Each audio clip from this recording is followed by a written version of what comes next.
Cream శ్రీం ఐం చాముండాయే విచ్చే. ఈ నాలుగింటల్లోనూ ముఖ్యమైనటువంటిది ఏమిటయ్యా మళ్ళీ అంటే మోక్షము. మోక్షాన్ని గురించి మనకి వివరించే వాక్యాలు ఏవైతే ఉన్నాయో వాటినే కర్మ అనుభవించటము అంటే మనోవాక్కాయాల చేత ఆ కర్మ అనుభవించ. సూర్యుడికి అర్ఘ్యప్రదానం ఇవ్వటం కోసం ఇలా నీళ్లు తీసుకున్నాడు. ఈ చేతిలో బలరామకృష్ణులు కనిపిస్తారు. ఇదేమిటి అని ఇలా చూస్తాడు. ఎదురుకుండా నీళ్లలో నుంచుని కనిపిస్తారు వాళ్ళిద్దరు.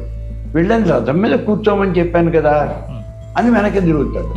రథంలో ఉన్నారు. వేదంలో అతి ఎక్కువ మంత్రాలు దర్శించినటువంటి వాడు వశిష్ఠుడు. ఇప్పుడు ముక్తాత్మ అంటే ఎవరు?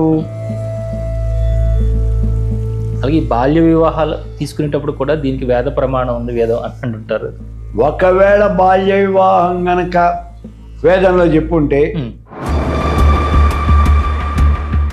శ్రీ సన్నిధి ప్రేక్షకులకు నమస్కారం.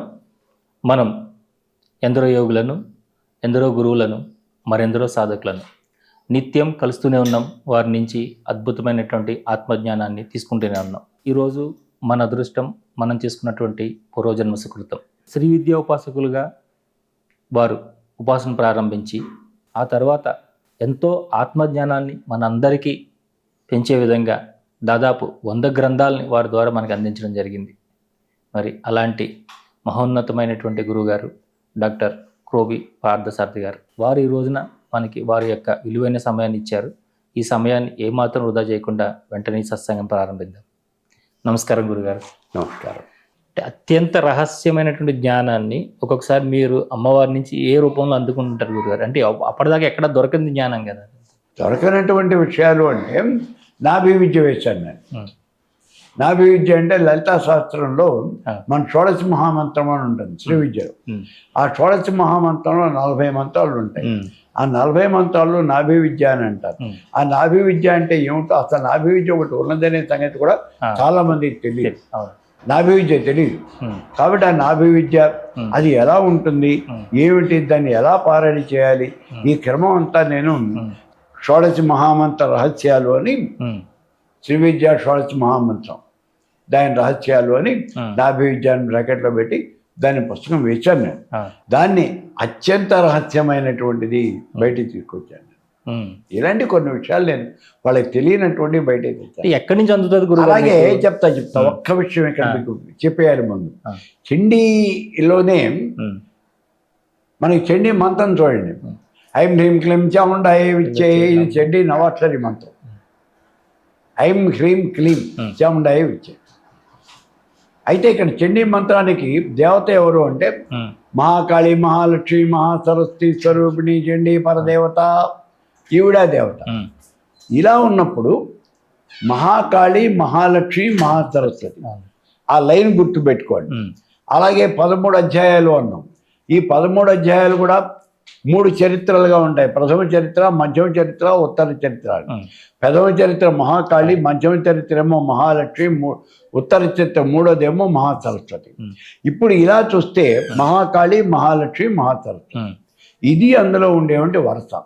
కాబట్టి ఈ వరుసలోనే ఆ మంత్రం కూడా ఉండాలి అనేటువంటిది ఒకటి నా బుర్రకి తట్టినటువంటి ఆలోచన. అంతే, అలాగే ఉండాలి. కాబట్టి చండీ మంత్రం ఎలా ఉండాలి అంటే ఐం హ్రీం క్లీం చాముండాయే విచ్చే. అది మీరు మంత్రం చేసుకోండి, నేను కాదల్లా. కానీ దీనికి ఇప్పుడు ఈ మహాకాళి, మహాలక్ష్మి, మహాసరస్వతులకు అనుగుణంగా ఆ మంత్రం కూడా ఉండాలి. అంటే ఏం కావాలి ఇప్పుడు మంత్రంలో? ముందు కాళీ బీజం, తర్వాత లక్ష్మీ బీజం, తర్వాత సరస్వతి బీజం ఉండాలి. అంటే క్రీం శ్రీం ఐం ఇవే ఉండాలి బీజాక్షరాలు. క్రీం శ్రీం ఐం చాముండాయే విచ్చే. ఇదే చండీ మంత్రము అని నేను మళ్ళీ చెప్పడం జరిగింది. నేను రాశాను. ఆ చండీ మంత్రాన్ని ఋషి ఎవరు అంటే నేనే ఋషి, పరమానందుడే ఋషి. నేను చెప్పినటువంటిదే ఆ మంత్రం. కాబట్టి ఇక్కడ ఎవరికి తెలియనటువంటి విషయం అంటే తెలియనటువంటిది అని అనం మనం. వాళ్ళు గుర్తించనటువంటి విషయము, వాళ్ళ దృష్టికి రానటువంటి విషయము. తెలియపోవటం ఏంటి? నాకన్నా మహాపండితుల లోకంలో అనేక మంది ఉన్నారు, చదువుకున్న వాళ్ళు ఉన్నారు, జ్ఞానులు ఉన్నారు. మరి వాళ్ళకి తెలియపోవటం అనే ఆ ప్రశ్న లేదు, వాళ్ళు గుర్తించలేదు అంతవరకే. ఈ శ్రీ విద్య ద్వారా జన్మరాహిత్యం జరుగుతుందా గురుగారు? అసలు శ్రీ విద్య అంటేనే మోక్ష విద్య. గురుగారు శ్రీ విద్య అనేది కామ్య విద్య కాదు. విద్యలో 2 రకాలు ఉంటాయి. ఒకటి కామ్య విద్య, రెండోది మోక్ష విద్య. కామ్య విద్య అంటే కేవలము కోరికలు తీర్చుకోవడానికి ఉన్నటువంటి విద్యనే కామ్య విద్య అని అంటారు. ఈ కామ్య విద్యలో ఎంతసేపు నీ కొడుకు ఉద్యోగం రావాలి, నీ కూతురికి పెళ్లి కావాలి, నీకు ఆస్తులు రావాలి, నీకు ప్రమోషన్ రావాలి, నువ్వు సుఖంగా ఉండాలి, ఇదే నీ కోరిక. ఇలాంటివి అనేకమైన కోరికలు. అంటే వన్స్ ఆర్ అన్లిమిటెడ్ అని ఎకనామిక్స్ చెబుతోంది కదా, అట్లా కోరికలకు పరిధి అనేది లేదు. కానీ ఇక్కడ శ్రీ విద్య అనేది కామ్య విద్య కాదు, ఇది బ్రహ్మ విద్య. బ్రహ్మ విద్య అంటే ఆత్మ పరమాత్మ వీటిని గురించి చెప్పే విద్య. అహం బ్రహ్మాస్మి, నేనే పరమాత్మ స్వరూపాన్ని. షోడశ మహామంత్రం చెప్పుకున్నటువంటి వాడు అహమస్మి బ్రహ్మ అహమస్మి సోహమస్మి బ్రహ్మ అహమస్మి, నేనే పరబ్రహ్మ స్వరూపాన్ని. అయమాత్మ బ్రహ్మ, నేనే పరమాత్మ స్వరూపాన్ని అనే చెప్పుకుంటాడు అక్కడ. కాబట్టి నేనే పరమాత్మ స్వరూపాన్ని అని చెప్పుకుని బ్రహ్మ విద్యలో మరి వాళ్ళకి వచ్చేది మోక్షమే, వాళ్ళంతా మోక్షగమలే. కాబట్టి శ్రీ విద్య అనేది ఏదో కామ్య విద్య కాదు, అది పూర్తిగా మోక్ష విద్య. శ్రీ విద్యోపాసకుడికి యస్యనో పశ్చిమం జన్మ యద్వా శంకరస్వయం తేనైవ లభ్యతే విద్య శ్రీమత్ పంచేశాక్షరి అని చెప్తా ఉన్నది. ఎవరికైతే మరుజన్మ ఉండదో, ఎవరైతే సాక్షాత్తు పరమేశ్వర స్వరూపమై ఉన్నాడో అతడు మాత్రమే ఈ పంచదశి మహామంత్రాన్ని జపం చేయగలుగుతాడు. అంటే వాడికి జన్మరాహిత్యం జరుగుతుంది, వాడికి మోక్షం వస్తుంది, ఇంకా వాడికి ఏమీ ఉండదు, వాడికి ముక్తి లభిస్తుంది అని చెప్తాను. కాబట్టి శ్రీ విద్య అంటే అది పూర్తిగా మోక్ష విద్య, ఇందులో అనుమానం లేదు. అందుకే రాజ్యం దేహి శ్రీయం దేహి నదేహి షోడశాక్షరి. షోడశి అనే మంత్రం ఉన్నది, ఆ షోడశ మంత్రాన్ని ఎవరికి చెప్పొద్దు అన్నాడు. ఎందుకని అంటే ఆ మంత్రాన్ని చేసినటువంటి వాడు ముక్తి పొందుతాడు అని చెప్తాను. మొట్టమొదటిలో ఈ మంత్రాన్ని హయగ్రీవుడు అగస్త్యుడికి చెప్పాడు. ఆయన కూడా ఎంతవరకు చెప్పాడు, అంతవరకే చెప్పాడు. అక్కడ షోడశ మంత్రాన్ని చెప్పలా. షోడశి అంటే సార్ పంచాయతీ చెప్పాలన్నాడు. అగస్త్యుడు ఆ మంత్రాన్ని ఆయన దగ్గర చెప్పుకుని వెళ్ళిపోయాడు. చెప్పుకుని వెళ్ళిపోయి కొంతకాలం జపం చేసిన తర్వాత అమ్మవారి కళ్ళకు కనిపించి ఆయన చెప్పిందట, అగస్త్య ఇంకా నువ్వు చెప్పుకోవాల్సింది చాలా ఉంది, వెళ్ళి నువ్వు ఆ హయగ్రీవుడిని అడుగు, చెప్తాడు, చెప్పుకోమని. ఈయన వెళ్ళాడు. హయగ్రీవుడి దగ్గరికి వెళ్ళి నాకు ఇంకేదో చెప్పాలట, నువ్వు అమ్మవారు చెప్తోంది, నాకు నీ దగ్గరికి వెళ్ళి చెప్పుకోమన్నది, నువ్వు వచ్చి చెప్పు నాకు అన్నాడు. ఆ మంత్రం ఏదో చెప్పు అన్నాడు. అంటే అప్పుడు హయగ్రీవుడు అంటాడు, నేను చెప్పను అన్నాడు. అమ్మవారు చెప్పిందయ్యా అన్నాడు. ఎవరికి చెప్పింది? నీకు చెప్పు, అంతే కదా, నీవు చెప్తే నువ్వు చెప్పుకో, నీకు చెప్పని నాకు చెప్పలా. ఆవిడ నాకు కూడా కనిపించి నీకు మంత్రం చెప్పమని నాకు చెబితే అప్పుడు నేను నీకు చెప్తా, లేకపోతే నేను చెప్పను పొమ్మన్నాడు. అంటే ఈ షోడశి మహామంత్రాన్ని నీ దగ్గర నా ఆస్తి పాస్తి మొత్తం ఇచ్చేస్తే ఏం కావాలంటే అది ఇచ్చేవయ్యా, నీ తలకాయ నరికిచ్చి, కానీ షోడశి మంత్రాన్ని మొత్తం చెప్పకు. ఎందుకని అంటే అది మోక్షగామి అయినటువంటి మంత్రం, మోక్షకారకం ఉంది. ఆ మంత్రం చెప్పుకున్నటువంటి వాడు సవ్యంగా మంత్ర జపం చేయకపోతే అపాత్రదానం అవుతుంది. అందుకని అటువంటి పనులు చేయవద్దు. అది కాబట్టి శ్రీ విద్య అనేది పూర్తిగా మోక్షకారకమైన మంత్రము.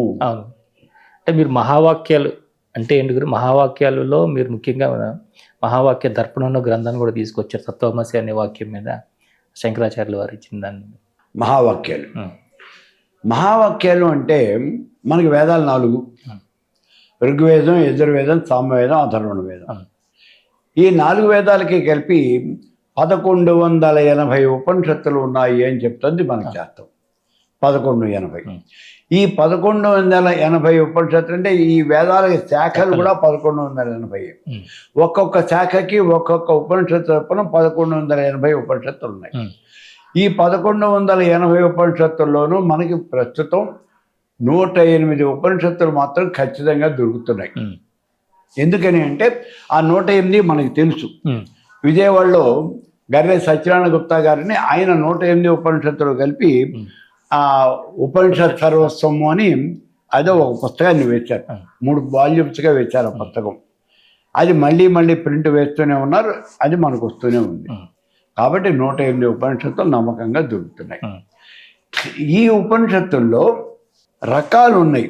ఇవి ఏ రకమైన ఉపనిషత్తులు అనేది మనం డివైడ్ చేసుకుని దీన్ని 7 రకాలుగా విభజించాం మనం. దాంట్లో శాక్తేయోపనిషత్తులు, శైవోపనిషత్తులు, వైష్ణవోపనిషత్తులు, వేదాంతోపనిషత్తులు, అలాగే మనకి సన్యాసోపనిషత్తులు, యోగోపనిషత్తులు, యోగాన్ని గురించి చెప్పేవి. ఇవి 6 కాకుండా 7వ రకమైనటువంటి 7వ విభాగం ఏమిటి అంటే దశోపనిషత్తులు అంటారు వాటిని. అవి అసలు ముఖ్యమైనటువంటి ఉపనిషత్తులు. ఈ దశోపనిషత్తులు అంటే అందులో 10 ఉపనిషత్తులు ఉంటాయి అందులో, అందుకే దాన్ని దశోపనిషత్తులు అంటారు. ఇవి నిరాకార బ్రహ్మను గురించి చెప్తాయి. అంటే పరబ్రహ్మ స్వరూపాన్ని గురించి మనకి చెప్పే ఉపనిషత్తులు ఏవి అంటే ఈ దశోపనిషత్తులే పరబ్రహ్మ స్వరూపాన్ని చెప్తాయి. మరి ఈ దశోపనిషత్తులు ఏమిటవి? ఈశ, కేన, కఠ, ప్రశ్న, ముండక, మాండుక్య, తిత్తరి, ఐతరేంచ, ఛాందోగ్యం, బృహదారణ్యకం, దశ. ఈ 10 ఉపనిషత్తులు కూడా చాలా గొప్పమైనటువంటివి. ఏ ఉపనిషత్తులో చూసినప్పటికీ కూడా పరబ్రహ్మ స్వరూపాన్ని గురించే మనకి చెప్పడం జరుగుతుంది. ఆత్మ విద్య అనేది ఈ ఉపనిషత్తులోనే జరుగుతుంది. వేదాంతోపనిషత్తులో కేవలం వేదాంతాన్ని గురించి చెప్తారు అంతే తప్పించి ఆత్మ పరమాత్మ అనేది ఈ 10 ఉపనిషత్తుల్లోనే మనకి చెప్పబడుతుంది. ఇప్పుడు మనకి ప్రశ్న ఏమిటి అంటే మహావాక్యాలు. ఈ 10 ఉపనిషత్తుల్లోనూ కూడా ముఖ్యమైనటువంటి ఉపనిషత్తులు 4 ఉన్నాయి. బృహదారణ్యకోపనిషత్తు, ఛాందోగ్యోపనిషత్తు, అలాగే కేనోపనిషత్తు, మనకి మాండూక్యోపనిషత్తు. ఈ ఉపనిషత్తుల్లో ఒక్కొక్క ఉపనిషత్తుల్లో నుంచి ఒక్కొక్క వాక్యాన్ని తీసుకున్నారు. దాన్ని మహావాక్యము అన్నారు. మహావాక్యము అంటే ఏమిటి? మహా అంటే గొప్పదైన అని అర్థం. ఏమిటి గొప్పతనం ఇక్కడ? మనకు ఉన్నటువంటి దీంట్లో ఏది ఇప్పుడు మనం మాట్లాడుతుంది ఆధ్యాత్మికమైన విషయాలు. ఇక్కడ ఈ ఆధ్యాత్మికమైనటువంటి విషయాల్లో ఈ భావనలో మహా అంటే గొప్పదైన. ఏమిటి గొప్పతనం అంటే చతుర్విధ పురుషార్థాలు ధర్మ, అర్థ, కామ, మోక్షాలు. ఈ 4 ముఖ్యమైనటువంటిది ఏమిటయ్యా మళ్ళీ అంటే మోక్షము. 4వది మోక్షము. మరి మిగిలిన 3 ఆ మోక్షాన్ని సాధించడానికి 3 కూడా మనకి సోపానాలు. కాబట్టి మోక్ష సాధనం. ఈ మోక్షాన్ని గురించి మనకి వివరించే వాక్యాలు ఏవైతే ఉన్నాయో వాటినే మహావాక్యాలు అని అన్నారు. ఇవి మహావాక్యాలు. ఏమిటి మహావాక్యాలు? ప్రజ్ఞానం బ్రహ్మ మొట్టమొదటిది. అహం బ్రహ్మాస్మి, తత్వమసి, అయమాత్మ బ్రహ్మ.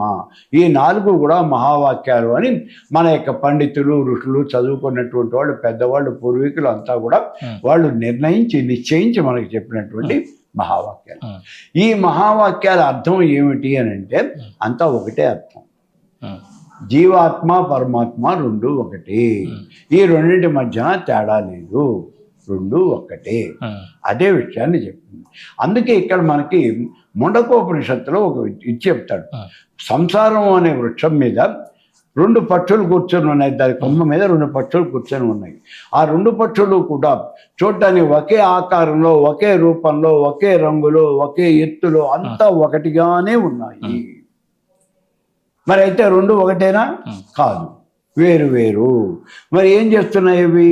ఒకటేమో తనకి దొరికినటువంటి పండ్లు, కాయలు కోసుకొని తింటూ ఉన్నది. రెండోదేమో ఏమీ తినకుండా అలా దిక్కులు చూస్తూ కూర్చొని ఉన్నది. ఇందులో పండ్లు, కాయలు తింటూ ఉన్నది జీవాత్మ. మరి తినే పండ్లు, కాయలు ఏమిటి అంటే అది చేసినటువంటి కర్మ ఫలితము. పాపపుణ్యాలు ఏవో చేస్తుంది కదా కర్మ, దానివల్ల వచ్చిన ఫలితాలు పాపపుణ్యాల రూపంలో తాను అనుభవిస్తూ ఉన్నది. అది జీవాత్మ. మరి రెండోది పరమాత్మ. మరి పరమాత్మ ఏం చేస్తుంది? దిక్కులు చూస్తూ కూర్చుంది. ఎందుకని ఏమీ తింటం లేదు? తినడానికి ఏం లేవు. తినడానికి ఏం లేవు అంటే తాను ఏ రకమైన కర్మ చేయలేదు. కర్మ చేస్తేనే నీకు ఫలితం అనేది ఉంటుంది. ఆ ఫలితాన్నే ఇప్పుడు నువ్వు తింటావు. ఆ ఫలితం నీకు లేదు అంటే కర్మ చేయలేదు. పరమాత్మ కర్మ చేయడు. ఈ 2 వేరువేరుగా, ఇదేమో కర్మ చేసింది, ఇదేమో కర్మ చేయలేదు. మరి ఇప్పుడు 2 వేరువేరా? కాదు. మరి ఏమిటి? 2 ఒకటే. 2 ఒకటే అయితే విడివిడిగా ఎందుకు కనిపిస్తున్నాయి? నీ అజ్ఞానం వల్ల. అజ్ఞానం వల్ల ఏమవుతుంది? నేను అంటే దేహం అని నువ్వు అనుకుంటున్నావు. నేను అంటే దేహం కాదు. నేను అంటే ఆత్మ. దేహంలో ఉన్నటువంటి ఆత్మ నేను అంటే. ఈ ఆత్మ ఆ ఆత్మ రెండు ఒకటే, జీవాత్మ పరమాత్మ రెండు ఒకటే. సృష్టి ప్రారంభ కాలంలో మానవ దేహాన్ని సృష్టించిన తర్వాత ఆ పరమేశ్వర స్వరూపం కూడా ఈ మానవ దేహంలో ప్రవేశించాలి అని అనుకుంది. ఎలా ప్రవేశించాలంటే బ్రహ్మరంధ్రం గుండా ప్రవేశించింది. హకార సంజ్ఞ కలిగినటువంటి ఆ పరమేశ్వరుడు సకార సంజ్ఞ కలిగినటువంటి పరమేశ్వరితో ప్రకృతితో కలిసి శబళ బ్రహ్మమై బ్రహ్మరంధ్రం గుండా మానవ దేహంలో ప్రవేశించి ఈ దేహంలో ఉన్నటువంటి నవరంధ్రాలతోనూ దశేంద్రియాలతోనూ అన్ని రకాలైనటువంటి సుఖాలు కూడా భౌతికమైనటువంటి సుఖాలు అనుభవిస్తూ దేహంతో పాటుగా తాదాత్మ్యం చెంది అనుభవిస్తూ నేనే దేహము అని అలా భావన చేస్తూ ఒక అజ్ఞానమైనటువంటి స్థితిలో కూరుకుపోయాడు. ఎంతగా వెళ్ళిపోయాడు అంటే బయటికి వెళ్ళే మార్గం కూడా తెలియకుండా ఉండిపోయాడు. అసలు ఎలా వచ్చాడో కూడా మర్చిపోయాడు. దేహంతో తాదాత్మ్యత అనేది చెందిపోయాడు. ఇప్పుడు తాను గనక వచ్చిన మార్గం గుండా బయటికి వెళ్ళిపోగలిగినట్లయితే తన స్వస్థానానికి వెళ్ళిపోతాడు. స్వస్థానము అంటే ఏమిటి? పరమాత్మ. తాను పరమాత్మ స్వరూపం కదా. తన యొక్క స్వగృహాన్ని ఇంటికి వెళ్ళిపోతాడు. ఇంటికి వెళ్ళిపోవడం అంటే పరమాత్మలో లీనమైపోతాడు. కానీ అతను పరమాత్మ వెళ్ళలేకపోతున్నాడు అంటే ఆ విషయాలన్నీ కూడా ఆయన మర్చిపోయాడు. ఇది జీవాత్మ. అది అజ్ఞానంలో కూరుకుపోయాడు. మనం చేసేవంటి తపస్సు కానీ జపం కానీ తపం కానీ లేకపోతే ఇప్పుడు ఈ యజ్ఞాలు యాగాలు క్రతువులు హోమాలు ఇవన్నీ కూడా దేనికి? మోక్షం పొందడానికా? ఎవడా చెప్పింది? మోక్షం పొందడానికి కాదు ఇవి చేసేది. నీకు పట్టినటువంటి అజ్ఞానాన్ని వదిలించుకోవటానికి. అజ్ఞానం ఏం వదిలింది? ఏం పట్టింది నీకు? నేను అంటే దేహం అనే అజ్ఞానం పట్టింది కాదు. నేను అంటే ఆత్మస్వరూపాన్ని, నేను పరమాత్మని అనే విషయం నీకు తెలియాలి. అది జ్ఞానం. ఆ జ్ఞానం పొందడం కోసం ఇవన్నీ చేస్తున్నావు. మనం చేసేవండి ఈ పారాయణలు కానీ అర్చనలు కానీ అవన్నీ కూడా ఆ జ్ఞానం పొందడం కోసం మనం చేస్తూ ఉన్నాం. ఎప్పుడైతే ఆ జ్ఞానోదయం అనేది కలిగిందో ఈ అజ్ఞానం అనేది పటాపంచలైపోతుంది. గదంతా చీకటి ఆవరించి ఉంది. బయట నుంచి వచ్చాం, స్విచ్ చేసాం, లైట్ వెలిగింది. మరి ఇప్పటిదాకా ఉన్న చీకటి ఏమైపోయింది? పారిపోయింది. అట్లాగే ఇక్కడ పటాపంచలైపోతుంది.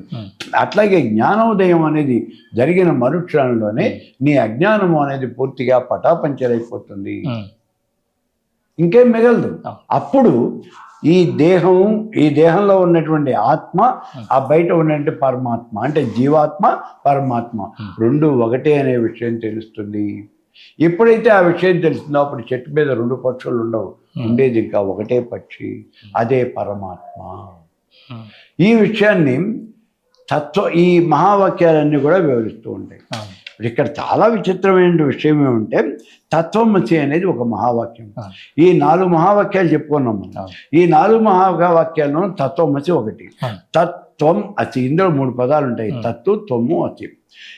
ఈ మహావాక్యానికి అర్థం తెలుసుకుంటే మిగిలినటువంటి మహావాక్యాలకు అన్నింటికీ కూడా అర్థం అనేది ఆటోమేటిక్గా మీకు తెలుస్తుంది.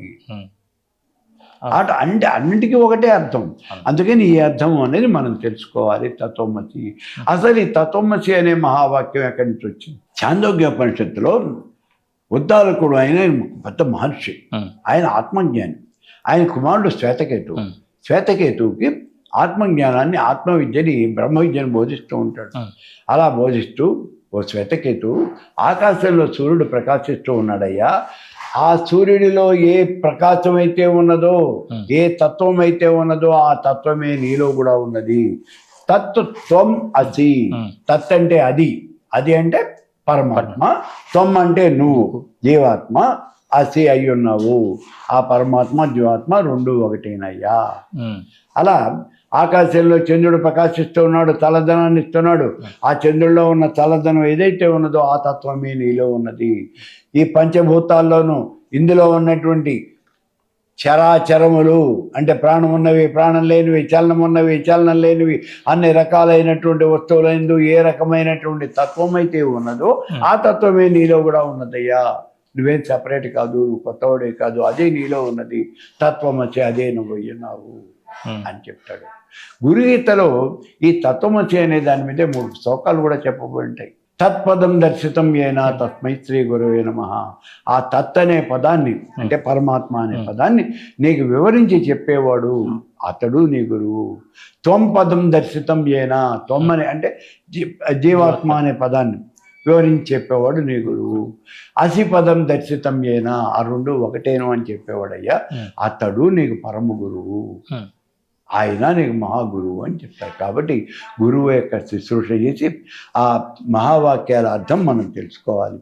ఇప్పుడు ఇక్కడ ఈ మహావాక్య దర్పణము అంటే అది ఏమైందంటే ఈ శంకర భగవత్పాదుల వారు ఈ మహావాక్యాలన్నింటి మీద మనకి తెలియజేయాలి అనే కోరికతో ఆయన ఏం చేశారంటే తత్వమసి అనే మహావాక్యాన్ని మెయిన్గా తీసుకుని మహావాక్య దర్పణము అని మొత్తం 300 శ్లోకాలతో ఒక పుస్తకాన్ని రాశారు. దానికి నేను తెలుగులో వ్యాఖ్య రాశాను మహావాక్య దర్పణానికి. ఇప్పుడు విచిత్రం ఏమైంది అంటే దాన్ని శ్రీధర్ రావు అనే ఒక ఆయన హిందీలో దాన్ని ట్రాన్స్లేట్ చేశారు మళ్ళీ. ఇప్పుడు ఆ పుస్తకం హిందీ భాషలో కూడా అవైలబుల్, హిందీలో కూడా ఉంది. అలాగే మనం శ్రీ విద్య అని చెప్పుకుంటూ ఉన్నాం ఇంతవరకు. ఆ శ్రీ విద్య అనే పుస్తకాన్ని ఇంగ్లీష్లోకి ట్రాన్స్లేట్ చేశారు. సుధాకర్ రావు గారు ఇంగ్లీష్లోకి రాశారు. దాన్ని ఇంగ్లీష్లో మనం ప్రింట్ వేసాం, దాన్ని నెట్లో పెట్టేసాం.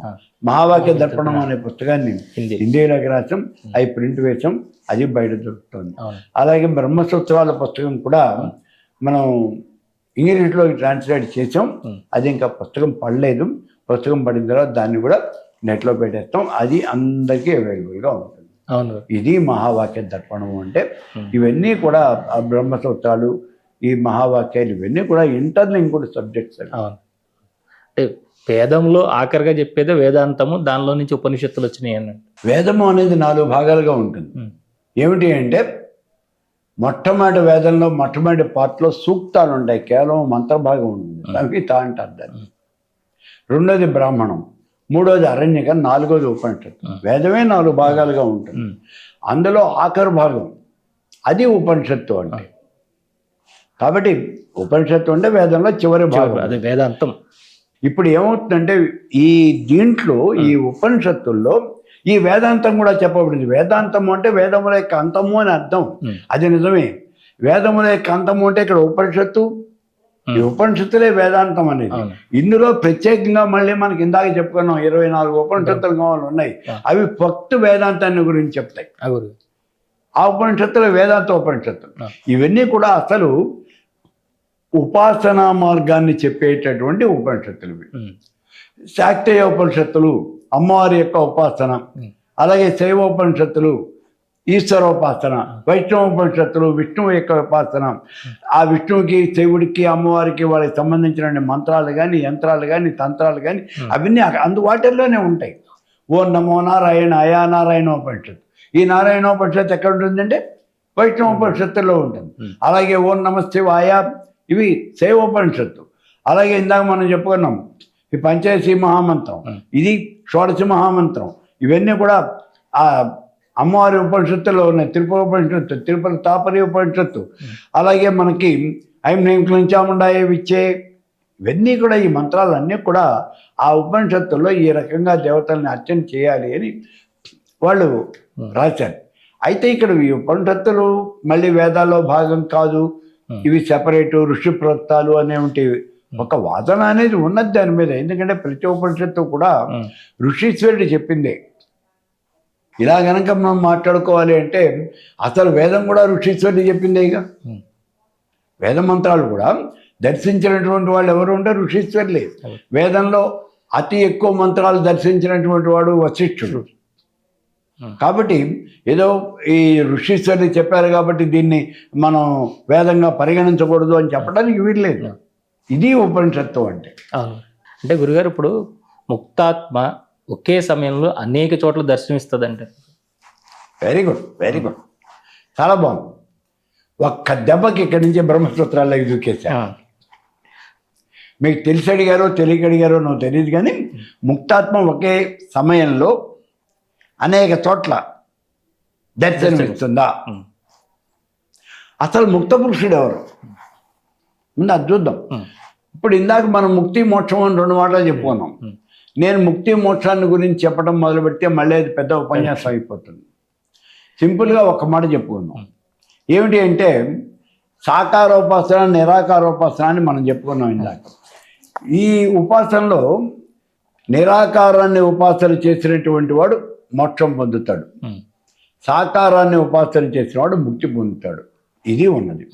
ఎందుకని అట్లా జరుగుతుంది? మానవుడు ఎవరినైతే ఉపాసన చేస్తున్నాడో, ఏ దేవతను ఉపాసన చేస్తున్నాడో ఆ దేవత యొక్క లక్షణాలన్నీ తనకి కూడా వస్తాయి, సాధకుడికి కూడా వస్తాయి. అంటే సాధకుడు తమోగుణ ప్రధానమైన దేవతను ఉపాసన చేస్తున్నాడు, వీడికి కూడా చాలా కోపిష్ట అయిపోతాడు.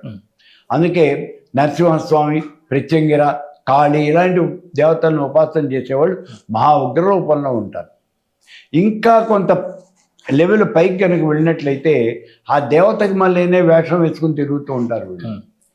స్త్రీ దేవతలను ఉపాసించే వాళ్ళు పురుషులు అయినప్పటికీ కూడా వాళ్ళు కూడా స్త్రీ వెళ్ళి అలంకరించుకుని బయలుదేరుతూ ఉంటారు.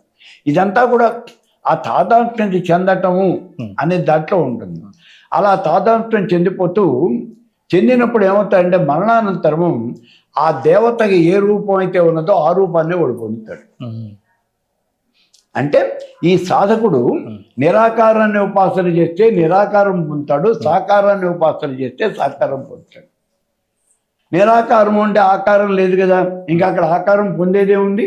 కాబట్టి ఈ జీవాత్మ కాస్త పరమాత్మలో లీనమైపోతుంది. దాన్నే మోక్షము అన్నారు. ఇంకా అక్కడ జీవాత్మ అనేది ఉండదు, అయిపోయింది, కలిసిపోయింది. ఇప్పుడు పరమాత్మ దగ్గరికి వచ్చేప్పటికి, సాకారానికి వచ్చేటప్పటికి ఈ సాకారాన్ని ఉపాసన చేసినటువంటి వాడు ఆ లక్షణాలే ఆపాదించుకుంటాడు. ఆ దేవత దగ్గరికే పెడతాడు అంటే విష్ణుమూర్తిని ఉపాసన చేసినటువంటి వాడు వైకుంఠానికి పోతాడు, శివుడిని ఉపాసన చేసిన వాడు కైలాసానికి పోతాడు, అమ్మవారిని ఉపాసన చేస్తే మణిద్వీపానికి పోతాడు, శ్రీకృష్ణ పరమాత్ముడిని ఉపాసన చేస్తే గోలోకానికి పోతాడు. ఇలా వాళ్ళు ఉపాస్య దేవత ఎవరైతే ఉన్నారో వాళ్ళని చేస్తారు. ఇప్పుడు ఈ ఉపాస్య దేవతలు ఎక్కడ ఉంటారు? వీళ్ళు ఎక్కడ ఉంటారు అంటే వీళ్ళు ఉండే ప్రదేశాన్ని పరమపదము అని అంటారు. దాన్ని పరమపదం. అక్కడ విష్ణుమూర్తి కనుక ఉండే ప్రదేశం అయితే దాన్ని వైకుంఠము, శివుడు ఉంటే కైలాసము, అమ్మవారు ఉంటే మణిద్వీపము, శ్రీకృష్ణ పరమాత్మ ఉంటే గోలోకము, ఇట్లా పిలవటం అనేది, అదే శ్రీమన్నారాయణుడు ఉంటే శ్వేతద్వీపము, ఇట్లా పిలవటం అనేది జరుగుతూ ఉంటుంది. వాళ్ళని ఉపాసించిన వాళ్ళు ఆ లోకానికే వెళ్ళిపోతారు. వెళ్ళిపోయి అక్కడే ఉండి కల్పాంతం అక్కడే ఉండి, సూక్ష్మదేహంతో అక్కడే ఉండి అక్కడ జరుగుతున్నటువంటి కార్యక్రమాలని చూస్తూ ఆ స్వామివారిని కళ్ళారా దర్శిస్తూ అలాగే ఉండి కల్పాంతాన ఆ సాకార బ్రహ్మతో పాటుగా వీళ్ళు కూడా నిరాకార బ్రహ్మలో లీనమైపోతారు. అది అక్కడ జరుగుతూ ఉన్నది. ఇప్పుడు ముక్తాత్మ అంటే ఎవరు? సాకార బ్రహ్మోపాసన చేసినటువంటి వాడు అచ్చిరాది మార్గం గుండా ఈ పరమపదం చేస్తాడు. పరమపదం అనేది అదే బ్రహ్మలోకము. అంటే అక్కడికి వెళ్ళినటువంటి ఇతరు ఏం చేస్తారు? ఇతరు ముక్త పురుషుడు, ముక్తి పొందిన వాళ్ళే అక్కడికి వెళ్తారు. అక్కడికి వెళ్ళిన తర్వాత అక్కడ ఏం చేస్తాడు? అక్కడ జరుగుతూ ఉన్నటువంటి నిత్యోత్సవ, పక్షోత్సవ, మాసోత్సవ, సంవత్సరోత్సవాలు, వివిధోత్సవాలు దర్శిస్తూ అక్కడే ఉంటాడు. మరి ఈయన కావాలి అనుకుంటే ఒకేసారి అనేక చోట్ల దర్శనం ఇవ్వగలడా? ఈ ముక్తాత్మ అక్కడి దాకా వెళ్ళిపోయిన తర్వాత ఒక్కొక్కసారి కొన్ని ముక్తాత్మలు మేము మళ్ళీ భూలోకంలోకి వెళ్ళాలి, ఎవరినైనా ఉద్ధరించాలి అని అనుకుంటాయి. అలాంటప్పుడు అవి మళ్ళీ భూలోకంలోకి వచ్చి అవతరిస్తాయి. నారదుడు అలా అవతరించినటువంటి ముక్తాత్మే. అసలు శ్రీమన్నారాయణుడే అట్లా అవతరించినటువంటి ముక్తాత్మ. శ్రీ మహావిష్ణువేగా శ్రీరామచంద్రుడిగా అవతరించింది, మరి శ్రీకృష్ణ పరమాత్ముడిగా అవతరించింది ఆయనగా. కాబట్టి ఆ పరమాత్మే ముక్తాత్మ. ఆ ముక్తాత్మ ఇలా అవతరిస్తూ ఉంటుంది. ఇలా అవతరించినటువంటి ముక్తాత్మ ఒకేసారి అక్కడ ఇక్కడ కనిపిస్తుందా? భాగవతంలోకి వెళ్దాం ఒకసారి. భాగవతంలో శ్రీకృష్ణ పరమాత్ముడు పిల్లవాడు, 13-14 సంవత్సరాల ప్రాయం ఉంది. 13 ఏళ్ళు కృష్ణుడికి, 14 ఏళ్ళు బలరాముడికి. సంవత్సరమేగా తేడా. ఇద్దరిని కూడా ధనుర్యాగం కోసం తీసుకెళ్దాము అని వచ్చాడు ఆయన. ఎవరు? అక్రూరుడు. సరే, దేవకి వీళ్ళని యశోదానందల్ని ఒప్పించాడు. వాళ్ళు రథం మీద ఎక్కించుకొని తీసుకెళ్తున్నాడు. బయలుదేరేటప్పుడే అక్రూరుడు చెప్తాడు, వాళ్ళని నేను తీసుకురాను, వాళ్ళు చిన్నపిల్లలు, నువ్వు వాళ్ళని అన్యాయంగా చంపేస్తావు, అందుకే తెమ్మంటున్నావు, నేను తేను అంటాడు. అప్పుడు కంసుడు ఒకటే మాట చెప్తాడు, రాజుగారు ఏ స్థితిలో ఉన్నా ఆయన నోటి నుంచి వచ్చినటువంటి మాట అదే రాజాజ్ఞ. రాజాజ్ఞ పాలించకపోతే ఏమవుతుందో నీకు తెలుసు.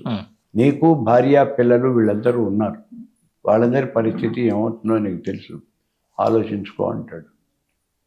వీడు రాక్షసుడు, ఏమైనా చేస్తాడు. అందుకని భయపడి అక్రూరుడు పెడతాడు, వెళ్ళి తీసుకురావడానికి ఎక్కించుకున్నాడు, వస్తున్నాడు. తెస్తున్నాడే కానీ చాలా భయపడుతున్నాడు. ఏమిటి పడే భయం? వాడు చంపేస్తాడు, వీళ్ళిద్దరినీ చాలా చిన్నపిల్లలు, నేను ఏ రకంగా వీళ్ళని రక్షించగలుగుతాను, వాళ్ళు చంపేస్తారు కదా, ఇలాగే ఆలోచిస్తూ రథం నడుపుతున్నాడు. కాళింది నది సమీపంలోకి వచ్చింది ఈ రథం. అక్కడ ఆపాడు. అంటే ఆ రోజుల్లో నీళ్లు అనేవి ఎక్కడ పడితే అక్కడ దొరికేవి కాదు. రథం ఆపి బలరామకృష్ణకి చెప్తారు, నాన్న ఒకసారి మీరు దిగి వెళ్ళే లోపల కాళ్ళు చేతులు కడుక్కొని మంచినీళ్ళు తాగిరండి, వచ్చి కూర్చోండి, మళ్ళీ నీళ్ళు ఇక్కడెక్కడ దొరకవు, మధురానగరం వెళ్ళేదాకా దొరకవు, అందుకని మీరు రండి అంటారు. సరేను అంటారు.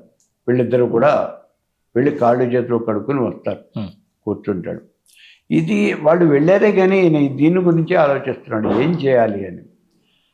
సరే, ఇప్పుడు అక్రూరు కూడా బయటికి బయలుదేరి పెడతాడు, నది పెడుతూ ఉంటాడు. పెడుతూ ఆలోచిస్తాడు, ఏమిటి జరుగుతుంది, నేను ఎలా రక్షించగలుగుతాను వీళ్ళని, ఏం చేయాలి అని ఆలోచిస్తూ ఉంటాడు. అలా ఆలోచిస్తున్నటువంటి అక్రూరుడికి ఏం పాలుపోదు. వెళ్ళాడు, వీళ్ళిద్దరూ రథంలో కూర్చున్నారు, ఆయన వెళ్ళాడు, నీళ్ళల్లో దిగాడు, కాళ్ళు చేతిలో కడుక్కున్నాడు. సూర్యుడికి అర్ఘ్యప్రదానం ఇవ్వటం కోసం ఇలా నీళ్లు తీసుకున్నాడు, అర్ఘ్యం ఇస్తున్నాడు. ఇలా ఇద్దామని నీళ్లు తీసుకుంటే ఈ చేతిలో బలరామకృష్ణులు కనిపిస్తారు. ఇదేమిటి అని ఇలా చూస్తాడు. ఎదురుకుండా నీళ్లలో నుంచుని కనిపిస్తారు వాళ్ళిద్దరూ. వీళ్ళని రథం మీద కూర్చోమని చెప్పాను కదా, ఈ పిల్ల విధవలు ఎట్లా వచ్చేసారేంటి రథం వదిలిపెట్టి, అక్కడ లేరా అని వెనక్కి తిరుగుతాడు. రథంలో ఉన్నారు. మళ్ళీ ఇటువైపు తిరుగుతాడు, నదిలోకి. నదిలో ఇద్దరు కనిపిస్తారు. చాలా అద్భుతమైనటువంటి విషయం. కాబట్టి ఒకే సమయంలో శ్రీకృష్ణ పరమాత్ముడు అక్కడ ఇక్కడ కనిపించాడు. అలాగే బాలకృష్ణుని యొక్క ఇవి ఆ లీలలు మనకు చెప్పేటప్పుడు కృష్ణుడిని యశోద కంప్లైంట్ చేస్తారు వీళ్ళంతా వచ్చి, విన్నావటమ్మ యశోదమ్మ అని పాట కూడా పాడారు. ఆ దీంట్లో ఏం చేశాడు మావాడు అని అడుగుతుంది. ఆయన ఆ చేసినటువంటి ఆ లీల చెప్తారు. ఏమిటి అంటే, వచ్చాడు, ఒక ఇంట్లో గజ్జల గలగ, ఒక ఇంట్లో వేణులాగా, ఒక ఇంట్లో పక్షుల్ని అరుస్తూ ఉన్నాడు, ఒక ఇంట్లో దూరి పిల్లల్ని అరుస్తున్నాడు, ఇంకో ఇంట్లో ఉట్టి పగలు కొట్టేశాడు. పోనీ దొంగాడు దొరికాడు అని అన్నిళ్ళకి గొళ్ళలు పెట్టేసి వాడిని పట్టుకుందాము అని అడిగితే కనిపించడు, ఎక్కడా కనిపించడు, ఎటో మాయమైపోతున్నాడు అని వాళ్ళమ్మ కంప్లైంట్ చేస్తారు. ఇక్కడ చూడండి, ఒకేసారి ఎన్నెళ్లలో కనిపించాడు. అలాగే మీరు మళ్ళీ కృష్ణుడు ఎదిగిన తర్వాత అష్టభార్యలతోనూ కాపురం చేస్తూ ఉన్నప్పుడు ఈయనకి మన నారదుడికి అనుమానం వస్తుంది, ఇంతమందితో ఎలా కాపురం చేస్తున్నాడు ఈయన అనే అనుమానం వస్తుంది. మీకు కృష్ణ తులాభారం సినిమాలో ఈ సీను చాలా గొప్పగా చూపించాడు. ఫస్ట్నే ఓహో మోహన రూపాన్ని ఆయన పాట పాడుకుంటూ వస్తాడు, అందులో చూపిస్తాడు. ఒక ఇంట్లో సత్యమామ దగ్గర ఆవిడ కూర్చోబెట్టి జడేస్తున్నాడు, రుక్మిణి దగ్గర పాచికలాడుతున్నాడు, ఇంకో భార్యతో సరదాగా కబుర్లు చెప్తున్నాడు, ఇంకో చోట పూలమాల కడుతున్నాడు, ఇంకో చోట వాళ్ళ అమ్మా నాన్న కూర్చోబెట్టి పురాణ పట్నం వినిపిస్తున్నాడు. అయిపోయి కృష్ణుడు బయటకు వస్తూ ఉంటాడు. ఆ సినిమాలో నారదుడు వస్తాడు. ఏం నారద, తీరిందేమి అనుమానం అంటాడు. అంటే ఇంతమందితో ఎలా కాపరేట్ చేస్తున్నాడు ప్రాక్టికల్గా చూపించాడు అన్నమాట. కాబట్టి ఇలాంటి సంఘటనలు అనేకానేకం ఉన్నాయి, ముక్తపురుషులు కనిపిస్తారు అని. అదే మీకు ఈ బాబా ఉన్నాడు చూడండి, ఆయన యోగానంద, మహావతార్ బాబా, మహావతార్ బాబా, యోగానంద పరమహంస యోగా, వాళ్ళ దీంట్లో కూడా ఇలాంటి సంఘటనలు ఉంటాయి. ఆ పరమానంద గమాలు ఆయన కాశీలో కనిపించాడు, గంగా నదిలో ఇంకో చోట ఎక్కడో కనిపిస్తాడు అని లాహిర్ బాబు. అలా ఇక్కడికి మన దీంట్లో కూడా కొంతమంది అలా కనిపించే మహానుభావులు ఉన్నారు. ముక్తాత్మ ఎప్పుడు అలా కనిపిస్తుంది అంటే కనిపిస్తుంది. ఈ విషయం ఎక్కడ చెప్పాడంటే బ్రహ్మసూత్రాల్లో చెప్పాడు. ముక్తాత్మ ఒకే సమయంలో అనేక చోట్ల కనిపిస్తుంది అని చెప్తాడు బ్రహ్మసూత్రాల్లో. అంటే మీరు అక్కడ చేరుకోవడానికి అచ్చర్యాది మార్గం అన్నారు కదా గురుగారు. అచ్చరాది మార్గం, అచ్యుషము అంటే అగ్ని అని అర్థం. అగ్ని మొదలైనటువంటి మార్గాల గుండా ఆ మార్గాన్ని అచ్చరాజ మార్గము అంటారు. అసలు ఈ అచ్చరాజ మార్గం ఎందుకు వస్తుంది? మానవుడు అసలు మనకున్నవి ఇక్కడ 2 మార్గాలు ఉన్నాయి. ఒకటి ఉత్తరాయణము, రెండోది దక్షిణాయనం. ఉత్తరాయణ మార్గము అంటే బ్రహ్మలోకానికి తీసుకుపోయే మార్గం, ఇది హైవే అనమాట. మరి దక్షిణాయన మార్గము అంటే ఈ దక్షిణాయన మార్గము అనేది పితృలోకాలకి తీసుకుపోయే మార్గం. అంటే స్వర్గాది లోకాలకు వెళ్తారు. స్వర్గాది లోకాలకు వెళ్ళి అక్కడ సుఖాలను అనుభవించే మానవుడు జీవించినంత కాలం ఏదో కర్మ చేస్తాడు. చేస్తున్న ప్రతి కర్మకి కూడా ఫలితం అనేది వస్తుంది. ఆ ఫలితాన్ని తాను అనుభవించాలి. అనుభవించాలంటే ఎక్కడ అనుభవిస్తాడు? మనం ఏదో చెప్తూ ఉంటాం, ఇక్కడ చేసిన కర్మను ఇక్కడే అనుభవించేస్తాడు అని. ఇది మనకి తెలిసినటువంటి మిడిమిడి జ్ఞానం. కర్మలో అనేక రకాలైనటువంటి కర్మలు ఉంటాయి. మనం చేసిన కర్మ ఫలితాన్ని కొన్ని రకాలైనటువంటి కర్మలకి ఫలితం ఇక్కడే అనుభవిస్తాం, ఇప్పుడే మరుక్షణంలో అనుభవిస్తాం. కొన్ని రకాలైన కర్మలకి ఫలితం ఈ జన్మలోనే కొంతకాలం తర్వాత అనుభవిస్తాం. కొన్ని రకాలైన కర్మలు మరణానంతరం అనుభవిస్తాం. కొన్ని వచ్చే జన్మలకు క్యారీ ఫార్వర్డ్ అవుతాయి. కొన్ని జన్మలకి క్యారీ ఫార్వర్డ్ అవుతాయి. అన్ని రకాలైన కర్మలు ఉంటాయి. ఇప్పుడు ఇవన్నీ ఉన్నాయంటే ఉన్నాయి. ఇమ్మీడియట్గా అనుభవించే కర్మ ఇది. మండుతున్నట్టు పొయ్యిలో కనుక డిప్పుల్లో కనుక వేలు పెడితే చేతి టక్కెమని కాలుతుంది. కాదు వచ్చే జన్మలోనే కాలుతారు అని అలా ఆగదు, కాలిపోయి అంటే ఆ ఫలితం ఇమ్మీడియట్గా వస్తుంది. అలాగే కొంతకాలం తర్వాత మనం అనుభవించే ఫలితము ఆ కర్మ ఏది? ఆ కర్మ ఏది అంటే మనకి ఇక్కడ దశరథ మహారాజు సంతానం కోసం పుత్తకం పెట్టి యాగం చేశాడు. వెంటనే పుట్టేశారు ఆ పిల్లలు. యాగం అయిపోగానే లేదు కదా, సంవత్సర కాలం పట్టింది కదా. కాబట్టి ఈ కార్యక్రమం అంతా యథాప్రకారం జరగాల్సిందే. జరిగితేనే మీకు ఆ ఫలితం అనేది వస్తుంది. ఇప్పుడు మరణానంతరము పొందుతారు. మరణానంతరము పొందటం అంటే మనం దాన ధర్మాలు చేసాం, పాపపుణ్యాలు, దీనివల్ల స్వర్గలోకాలు, స్వర్గము నరకం. ఇది ఎప్పుడు వస్తుంది? చచ్చిపోయిన తర్వాత కానీ బతుకునిగా స్వర్గం నరకం రాదు కదా. కాబట్టి ఇవి మరణానంతరం పోతాయి. అలాగే మరు జన్మల్లో ఎన్ని జన్మలు పొందుతామో మనకు తెలియదు. మనం చేసిన కర్మ యొక్క ఫలితం అపూర్వము అంటారు. అది హృదయంలోనే దాక్కుని ఉంటుంది. అలా హృదయంలో దాక్కుని ఉన్నటువంటి ఈ కర్మ, అపూర్వము అనేటువంటి ఈ కర్మ ఎప్పుడు మనం అనుభవించాలో అది పరిపక్వం అయితే కానీ అనుభవించలేము. ఆ పరిపక్వత సమయము దాన్ని నిర్ణయించేవాడు పరమేశ్వరుడే, మన వల్ల కాదని. అందుకని దీన్ని కొన్ని జన్మలలో మనం అనుభవిస్తూ ఉంటాం. అలా మనం అనుభవించినటువంటి కర్మ అంతా కూడా ఇలా వస్తుంది. ఇప్పుడు ఈ అచ్చిరాది మార్గం, ఈ కర్మశేషము అనేది ఇక్కడ మనకు ఉన్నంత వరకు పాపం కానీ పుణ్యం కానీ ఏదైనా మనం అనుభవించాల్సిందే.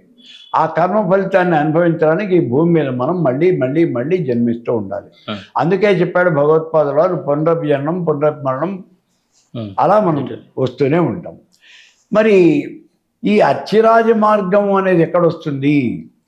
కర్మ నిశ్శేషమైతే ఇంకా అనుభవించాల్సిన కర్మ గనక మనకి లేకపోతే అప్పుడు మనకి జన్మరాహిత్యం జరుగుతుంది. ఇంకా మళ్ళీ జన్మిస్తే తినడానికి ఏముంది, కాబట్టి జన్మ ఉండదు, అప్పుడు జరుగుతుంది. మరి అప్పుడు మానవుడు ఎక్కడికి పోతాడు? ముక్తి కానీ మోక్షాన్ని కానీ పొందుతాడు. ఇప్పుడు ఇందాక మనం చెప్పుకున్నాం, ఈ కర్మ అనేది చేసి పెట్టుకున్నాడు, మరు జన్మల్లో అనుభవించాలి అని. వీళ్ళంతా ఈ దక్షిణాయన మార్గం గుండా పెడతారు. వెళ్ళి ఆ స్వర్గలోకానికి వెళ్ళి వీళ్ళ కర్మ ఎంతకాలం అయితే ఉన్నదో అంతకాలం కూడా అక్కడ సుఖాలన్నీ అనుభవించి వాళ్ళు మళ్ళీ కర్మశేషాన్ని అనుభవించడం కోసం భూమి మీదకి జన్మిస్తారు. అదంతా ఒక సెక్షన్. అది ఇప్పుడు రెండో వాళ్ళు ఏమవుతుందంటే, వీళ్ళు కర్మ ఏమాత్రం మిగలదు, వీళ్ళు ఉత్తరాయణ మార్గం గుండా ప్రయాణం చేస్తారు. ఈ ఉత్తరాయణ మార్గాన్నే అచ్చిరాజ మార్గము అని అంటారు. దీన్నే దేవయానము, ఇదే మోక్ష మార్గం. ఈ ఉత్తరాయణ మార్గం దీని గుండా ప్రయాణం చేయాలంటే దీనికి ముఖద్వారం సింహద్వారం, అది సూర్యలోకం. కాబట్టి మరణించిన తర్వాత ఈ జీవుడు మొట్టమొదటిసారిగా అక్కడికి పోతాడు. ఎక్కడికి? సూర్యలోకానికి. ఆ సూర్యలోకాల నుంచి అత్యుషము అంటే అగ్ని మొదలైనటువంటి లోకాల గుండా, అగ్ని మొదలైనటువంటి ఇంకా అగ్నిలోకం, వర్ణలోకం, వాయులోకం, సూర్యలోకం, ఇలా లోకాలని ఒక్కొక్కటే దాటుకుంటూ చివరికి బ్రహ్మలోకం చేస్తాడు. ఆ బ్రహ్మలోకంలో ఎంతకాలం ఉంటాడు అంటే కల్పాంతం దాకా. వాడి మర్జన్మ అనేది ఉండదు. కల్పాంతం దాకా ఆ బ్రహ్మలోకంలోనే ఉండి ఆ బ్రహ్మని అలా సేవిస్తూ, సాకార బ్రహ్మ అక్కడే ఉంటాడు, అపరబ్రహ్మ అంటమైంది, ఆయన్ని అలా చూస్తూ ఆనందాన్ని పొందుతూ కల్పాంతాన అపరబ్రహ్మతో పాటుగా తాను కూడా పరబ్రహ్మలో లీనమైపోతాడు. ఇది అర్చరాజ మార్గం అంటే. ఈ విషయం అంతా కూడా కౌశికి బ్రాహ్మణంలో చెప్పబడి ఉంటుంది. ఇప్పుడు ఎవరి కర్మలు వాళ్ళు అనుభవించాలా, లేదా కర్మలో ఎన్ని రకాలు ఉంటాయి? ఈ కర్మలు కొంతమందికి ఏమైనా మినహాయింపు ఉంటుందా? ఎవరైనా దేవతలు కానీ వాళ్ళు అవతారంగా తీసుకున్నప్పుడు కానీ ఇంకోటి కానీ రకరకాలు అనిపిస్తుంటారు కదా, కాస్త దాని గురించి తెలియజేయండి. ఎవరు చేసినటువంటి కర్మ వాళ్ళే అనుభవించాలి తప్పించి వాళ్ళ తరఫున ఇంకోళ్ళు అనుభవించరు. అయితే ఇక్కడ మనకి చిన్న అనుమానం ఏమవుతుందంటే, చిన్న చిన్న కర్మలు ఏవో కొన్ని మనం చేసి మనం మినహాయింపు పొందుతూ ఉంటాం. అంటే ఇప్పుడు మీకు ఈ సమయం బాగాలేదండి, ఇప్పుడు మీకు శని బాగాలేదు, శనిగ్రహానికి జపం చేయించండి, దానం ఇచ్చేయండి, అందులో నుంచి మీరు తప్పుకుంటారు, మిమ్మల్ని వదిలేస్తాడు శని. వదిలేస్తాడు తాత్కాలికంగా, ఆ మాట గుర్తించాలి. పర్మనెంట్గా కాదు, ప్రస్తుతానికి వదిలిపెట్టి వెళ్ళిపోతాడు. మరి ఈ కర్మ ఏమవుతుంది? మళ్ళీ జన్మలకి బ్రాడ్ ఫార్వర్డ్ అవుతుంది. మీ కర్మ మీరు ఈ జన్మలో అనుభవించాల్సిన కర్మ ఈ జన్మలోనే అనుభవించి తీరాలి, లేకపోతే మరు జన్మకి అది బ్రాడ్ ఫార్వర్డ్ అవుతుంది, మళ్ళీ జన్మకి వెళ్ళిపోతుంది అది. కాబట్టి అలా మీరేం చేయలేరు, మనమే అనుభవించాలి. ప్రతి మానవుడు కూడా తాను చేసిన కర్మకి ఫలితం తాను అనుభవిస్తూనే ఉంటాడు. ఇందులో దేవతలకు మినహాయింపు ఉందా? దేవతలు ఏం దిగి రాలేదు, అందరికీ ఒకటే రూలు. దేవతలు కూడా వాళ్ళ కర్మని వాళ్ళు అనుభవించాల్సింది. ఇంద్రుడు అహల్య దగ్గరికి పోయాడు, తత్ఫలితంగా గౌతముడు శాపం పెట్టాడు, చచ్చినట్టు శాపాన్ని అనుభవించి సహస్రాక్షుడు అయ్యాడు కదా. కాబట్టి దేవతలు కూడా మినహాయింపు ఏం లేదు. ఇక్కడ ఈ మినహాయింపు ఉన్నదా అనేది ఒక్క చోట వినిపిస్తుంది మనకి. ఏమిటిది? పరమాత్మ కర్మ చెయ్యడు, ఇందా మనం చెప్పుకున్నాం. ఒకవేళ ఏమైనా చేస్తే అప్పుడు ఏంటి పరిస్థితి అంటే, ఎప్పుడు చేస్తాడు? పరమాత్మ ఎప్పుడైనా ఒకవేళ కర్మ చేసినట్లయితే మినహాయింపు ఏం లేదు, ఆయన చేసిన కర్మను ఆయన ఖచ్చితంగా అనుభవించాల్సిందే. ఎట్లాగా? అనుభవించడు కదా.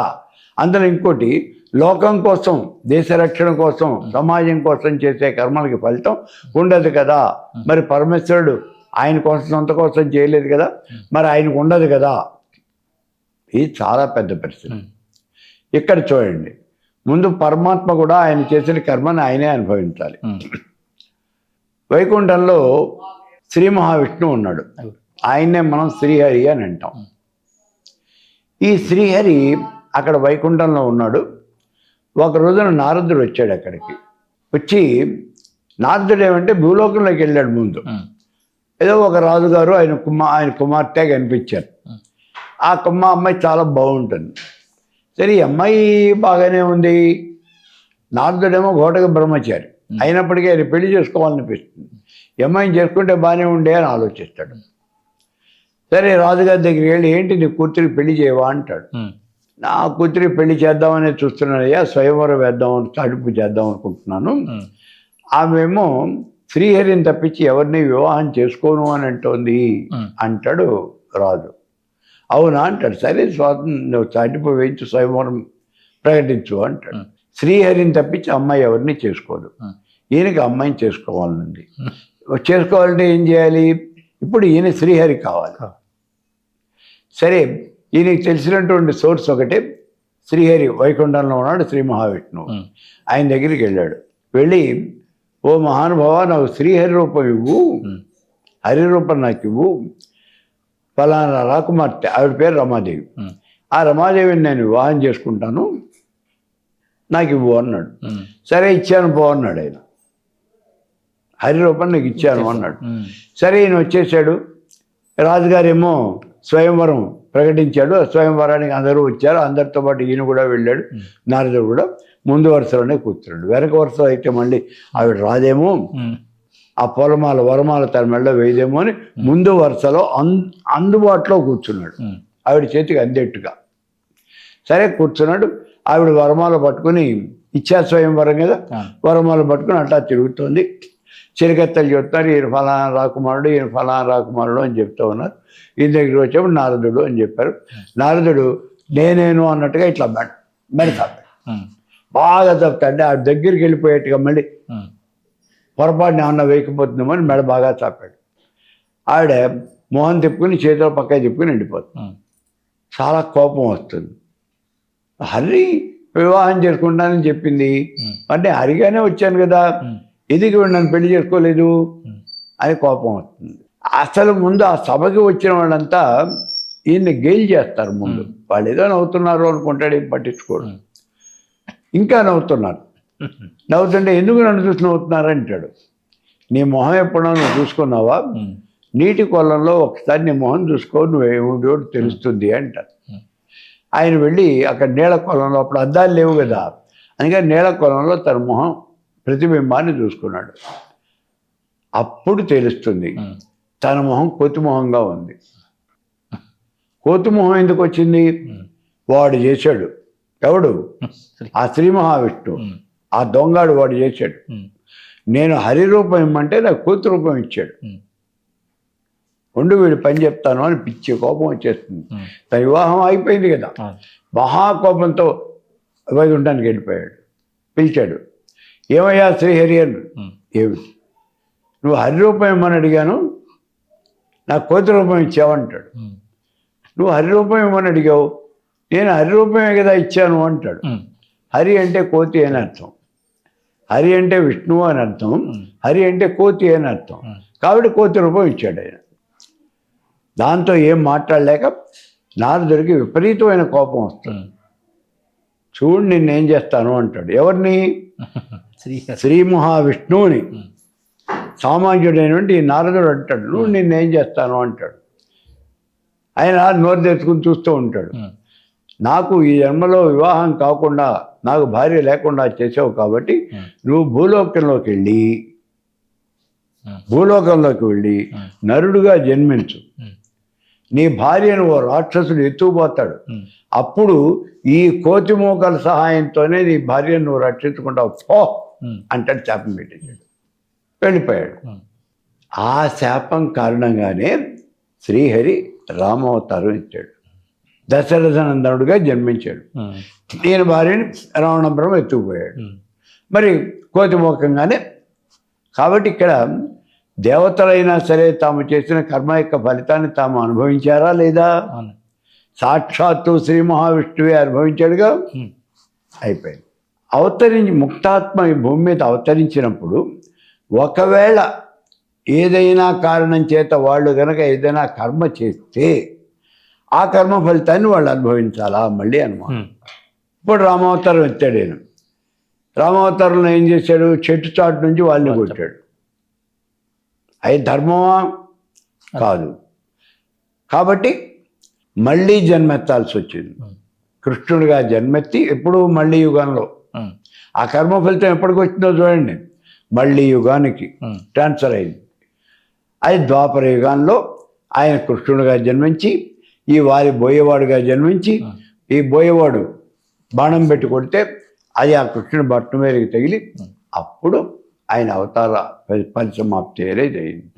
కాబట్టి ఇప్పుడు ఇక్కడ ఇంకో విషయం, ఇందాకేమో దేవత కర్మ చేస్తే ఫలితాన్ని అనుభవించింది అని, ఇప్పుడు ఏమిటి, సాక్షాత్తు శ్రీమన్నారాయణుడు తాను చేసినటువంటి కర్మ వాళ్ళని చెట్టు తడి నుంచి కొట్టడం, ఆ కర్మ యొక్క ఫలితాన్ని తానే అనుభవించాడా లేదా?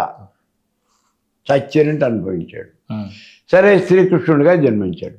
జన్మించిన తర్వాత ఏమైంది? కృష్ణుడిగా జన్మించిన తర్వాత 18 అక్షోహిణీల సైన్యాన్ని కురుక్షేత్ర సంగ్రామంలో చంపేతలు పారేస్తాడు. అటు ఇటు మొత్తం అందరినీ చంపేస్తాడు. ఎవరిని మిగలుతారా?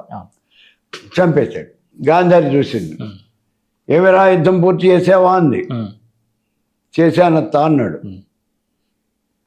నా కుమారులని 100 మందిని చంపావు కదరా నువ్వు అంది. తలకాయ ఉంచుకున్నాడు, ఏం మాట్లాడలా. ఎందుకంటే ఆడ కోపం మీద ఉంది, ఏం చేస్తున్నావు తెలియదు. 100 మందిని చంపావు కదరా నువ్వు ఆపాలి అనుకుంటే యుద్ధం ఆగదా? నువ్వు నిజంగా ఆపాలి అనుకుంటే యుద్ధాన్ని ఆపేవాడి కాదా? నువ్వు కావాలనే నా కుమారులని 100 మందిని చంపావు. ఈ పాపం ఊరికే పోదురా నీకు, నా వంశం నాశనం అయిపోయింది. అలాగే నీ కళ్ళ ముందే నీ యాదవ వంశం అంతా కూడా నాశనం అయిపోతుంది అని శాపం పెట్టి, అలాగే ఆ శాపం ప్రకారమే యదువీరులంతా ఆ తుంగగడ్డిని కోసుకుని వాళ్ళల్లో వాళ్ళు కొట్టుకుని మొత్తం చచ్చిపోయారు కదా. కాబట్టి సాక్షాత్తు పరమేశ్వరుడే ముక్తాత్మ ఈ లోకంలో జన్మించి తాను ఏదో ఒక కర్మ చేసి ఆ కర్మ ఫలితాన్ని అనుభవించాడా లేదా? అనుభవించాడు. కాబట్టి ముక్తాత్మ అయినప్పటికీ కూడా ఇక్కడ అవతరించి ఏదైనా కర్మ చేసినట్లయితే ఆ కర్మ ఫలితాన్ని తానే అనుభవించాలి. అయితే మనకున్న నమ్మకం ఏమిటి? దేశం కోసము, ప్రపంచ జగత్తు కోసం ఏదైనా ఒక కర్మ చేస్తే ఆయన సొంత కర్మ కాదు, దాని అకౌంట్ ఏది కూడా, దాని యొక్క పాపపుణ్యాలు ఏవి కూడా ఆయన ఖాతాలో పడవు. మరి ఇక్కడ పడ్డాయి అంటున్నాం కదా. ఇప్పుడు నిజంగా చెప్పాలంటే పడలేదు అని చెప్పాలి. మళ్ళీ రెండో రకంగా సమాధానం, ఎందుకని పడలేదు? ఏదన్నా నువ్వు అనుభవించావు అంటే, ఇప్పుడు మీకు నేను లడ్డు ఇచ్చాను, ఈ లడ్డు తినండి సార్ అన్నాను. మీరు ఆ లడ్డూని నోట్లో వేసుకుని ఒక గ్లాస్తో కాస్త నీళ్లు పోసుకుని గుడికని మింగేశారు. ఇది మీరు తిన్నట్టేనా? ఆ లడ్డూని మీరు తిన్నట్టా కాదా? అది కావాలి. తినట్టు ఎట్లా అవుతుంది? కాదు అని ఎట్లా అంటే మింగారు కదా. ఇక్కడే ఈ మీమాంస వస్తుంది. మనం ఖచ్చితంగా తినాడు అని చెప్పి ఇప్పుడు చెబుతాం, దాన్ని నవిలి దాని యొక్క రుచిని ఆస్వాదిస్తూ అతను కనుక దాన్ని మింగినట్లయితే అప్పుడే తిన్నాడు అని మనం చెప్పాలి. తినటం వేరు, మింగటం వేరు. మీరు నోట్లో వేసుకుని మింగారు అంటే అది తినటం అవదు, దాని అనుభూతిని మీరు ఆస్వాదించాలి. మరి అది కాకుండా ఇలా చేస్తే కుదరదు. తినటం అంటే ఇలా నవిలి తినాల్సిందే. అలాగే ఇక్కడ కూడా కర్మ అనుభవించటము అంటే మనోవాక్కాయ కర్మల చేత ఆ కర్మ, మనోవాక్కాయాల చేత ఆ కర్మ అనుభవించాలి. అంటే ఎట్లాగా? అయ్యో నాకు ఈ కష్టం వచ్చింది, నేను బాధపడుతున్నాను, ఏ జన్మలో చేసినటువంటి పాపము ఇట్లా అనుభవిస్తున్నాను అని మీరు అనుభవించినట్లయితే అప్పుడు ఆ కర్మను మీరు అనుభవించినట్లు. అది కాకుండా వస్తే వచ్చింది, నాకేంటి బో, నాకేంటి సంబంధం అని మనం కూర్చుంటే అది మనం కర్మ అనుభవించినట్టు కాదు. ఇప్పుడు కృష్ణ పరమాత్ముడు గాంధారి శాపం పెట్టింది. శాపం పెడితే ఏమన్నాడు? మంచి పని చేసేవత్తా అని నమస్కారం పెట్టాడు. ఆవిడ ఆశ్చర్యపోయింది, వీడంతా చస్తారు అంటే మంచి పని అంటాడు ఏమిటి అంటే, కృష్ణుడే చెప్తాడు, అత్త నాతో పాటు ఉన్నటువంటి 10,000 మంది యదువీరులు వాళ్ళు అసాధ్యమైనటువంటి వాళ్ళు, వాళ్ళకి మరణం లేదు, వాళ్ళు ఎవరి చేతులను ఓడిపోరు, చాలా గొప్పవాళ్ళు. వాళ్ళని మళ్ళీ సంహరించాలి అంటే నేనే ఏదో రూపంలో ఇక్కడ అవతరించాలి. మరి ఏం చేయాలా అని ఆలోచిస్తున్నాను. ఎట్లా చంపాలి వీళ్ళని? ఇప్పుడు నువ్వు నాకు నిత్యం పాలు పోసావు, వాళ్ళంతా చచ్చిపోతారు అని శాపం పెట్టావు. నేను అవతరించక్కర్లేదుగా, వాళ్ళు దోవన వాళ్ళు పోతారు, పో పెంట వదిలిపోయింది అన్నాడు. కాబట్టి ఇక్కడ చూడండి, ఏమన్నా పట్టిందా? మనోవాక్కాయంలో ఏమన్నా అందిందే అసలు? వాడు పోతున్నారు అని ఏడిస్తే అప్పుడు కర్మ అనుభవించినట్టు. అలా ఏడవలేదు కాబట్టి కర్మ అనుభవించలేదు, అంటే ఆ కర్మ ఇతనికి అంటలేదు. మరి రెండూ చెప్పాం కదా. ఏదండి ఇప్పుడు మనం తీసుకోవాల్సిందే అంటే, ఇక్కడ మనం చూడవలసిన విషయం ఏమంటే, సామాన్యమైన మానవుడి దృష్టితో కనుక చూసినట్లయితే కృష్ణుడు తన కర్మ తాను అనుభవించాడు అని చెప్పాలి. అతి సామాన్యులకి ఈ విషయం చెప్తూ ఉన్నప్పుడు వాళ్ళకి అన్ని విషయాలు అర్థం కావు కదా. అందుకని లేదయ్యా, ఇట్లా భగవంతుడైనా సరే తన కర్మను తను అనుభవించాలి అని మనం చెప్పాలి. అదే కొంచెం విఘ్నత కలిగినటువంటి వాళ్ళు వాళ్ళకి చెప్తూ ఉన్నప్పుడు, కాదురా నాయన, భగవంతుడు ఆయన దేశం కోసం ఆ శత్రు సైన్యాన్ని ఎందుకు చంపాడు? లోకాల కోసం. అటువంటి చోట ఈ కర్మ చేసినప్పుడు ఆ కర్మ యొక్క ఫలితం అనేది ఆయనకి ఉండదు అని చెప్పాలి. కాబట్టి ముక్తాత్మ తాను ఏ కర్మైనా చేసినట్లయితే తాను అనుభవించదా అంటే తనకి సంబంధం ఏమీ లేదు, అనుభవించదు. కానీ సామాన్య మానవుడి దృష్టిలో అనుభవిస్తున్నట్టుగా కనిపిస్తుంది. అంటే ఈ కర్మ అనుభవించడం లేదా కర్మ వచ్చి బాధలు పెట్టేటప్పుడు మన తరపున వేరే వాళ్ళతో మంత్రోచ్చారణలు కానీ లేదంటే జపాలు కానీ లేదా తర్పణాలు ఇవన్నీ చేస్తున్నారు కదా గురుగారు. వేరే వాళ్ళు మన తరపున మంత్రాలు చేసినట్టు ఆ ఫలితం వీరికి వస్తుందా? మనం అదే చేస్తున్నాంగా. ఇప్పుడు శనిగ్రహం బాగాలేదు అన్నారు, శని జపం చేయించండి అన్నారు. శనికి జపం మనం చేసుకుంటే ఉత్తమం అని చెప్తున్నాము. ఏదైనా సరే నువ్వు చేసుకుంటే ఉత్తమం అయ్యా, నేను నువ్వు తింటే ఉత్తమం అయ్యా, పక్కవాడు తింటే నీకేం వస్తుందయ్యా, నువ్వు తిను అన్నాం. ఏ పని అయినా సరే నీ పని నువ్వు చేసుకోవటం ఉత్తమం. మరి కొన్ని పనులు మనం చేయలేము. ఇంట్లో అన్నం వండుకోవాలి, అన్నం వండుకోవటం నాకు రాదు, లేదా వండుకునే టైం నాకు లేదు. ఇప్పుడు నేనేం చేయాలి? వండి పెట్టే వాళ్ళని వెతుక్కోవాలి, ఏ హోటల్కి వెళ్ళి అన్నం తెచ్చుకోవాలి, లేదా తెప్పించుకోవాలి. అట్లాగే ఇక్కడ మన కర్మ, ఆ కర్మని వదిలించుకోవటానికి జపాలు చేస్తున్నాం, తపాలు చేస్తున్నాం, ప్రక్రియ ఏదో చేస్తున్నాం. అది చేసుకోవటం మనకి రాదు. మనకి రానప్పుడు ఏం చేస్తున్నాం? ఎవరైనా పిలిచి వాళ్ళకి డబ్బులు ఇచ్చి, మీరు ఈ పని చేయండి, ఎంత తీసుకుంటారు? మాకు చెడి హోమం కావాలి, మీరు ఎంత తీసుకుంటారు? మేము 50,000 తీసుకుంటామండి, మీ సరుకులు మీరు తెచ్చుకోండి, మొత్తం మీద 70,000-80,000 దాకా అవుతుందండి. సరే, బాగానే ఉంది, ఓపుకుంటే చేయించుకుంటాం. అలా మనం చేయటం అనేది జరుగుతుంది ఇక్కడ. కాబట్టి ఆ ఫలితం అనేది మనకు వస్తుందా రాదా? ఇక్కడ వచ్చింది. బ్రహ్మసూత్రాల్లో దీని యొక్క మీమాంస వస్తుంది. వ్యాసుడి కన్నా ముందు ఒక మహర్షి ఆయన చెప్తాడు, ఎవరి కర్మ వాళ్ళే చేసుకోవాలి, ఇంకోళ్ళు చేస్తే పనికిరాదు, ఆ ఫలితం మనకి రాదు. ఎవరు కర్మ చేస్తే వాళ్ళకే ఆ ఫలితం పోతుంది. అంటే జపం ఎవరితో చేయించుకున్నామో జపం వాళ్ళకే పోతుంది తప్పించి మనకి రాదు అని ఖచ్చితంగా చెప్తాడు. బ్రహ్మసూత్రాల్లో ఇది ఒక సూత్రం, ఫలితం మనకు వస్తుందా రాదా అని. వ్యాసుడు వచ్చిన తర్వాత దీనికి అమెండ్మెంట్ చెప్పాడు. ఏమంటాడంటే, మనం చేసుకోలేనటువంటి పరిస్థితి ఉంటుంది, అందరూ జపం చేసుకోగలిగిన సామర్థ్యం ఉన్నటువంటి వాళ్ళు ఉండరయ్యా. మరి అలాంటప్పుడు ఏం చేస్తాం? ఇంకోళ్ళతో చేయించుకోవాలి. ఇంకోళ్ళతో చేస్తే మరి వాళ్ళు చేసిన జపం యొక్క ఫలితం వాళ్ళకే పోతుంది కదా. అప్పుడు ఏమన్నాడంటే, వారికి ఆ జపం చేసిన దానికి సరిపోయినటువంటి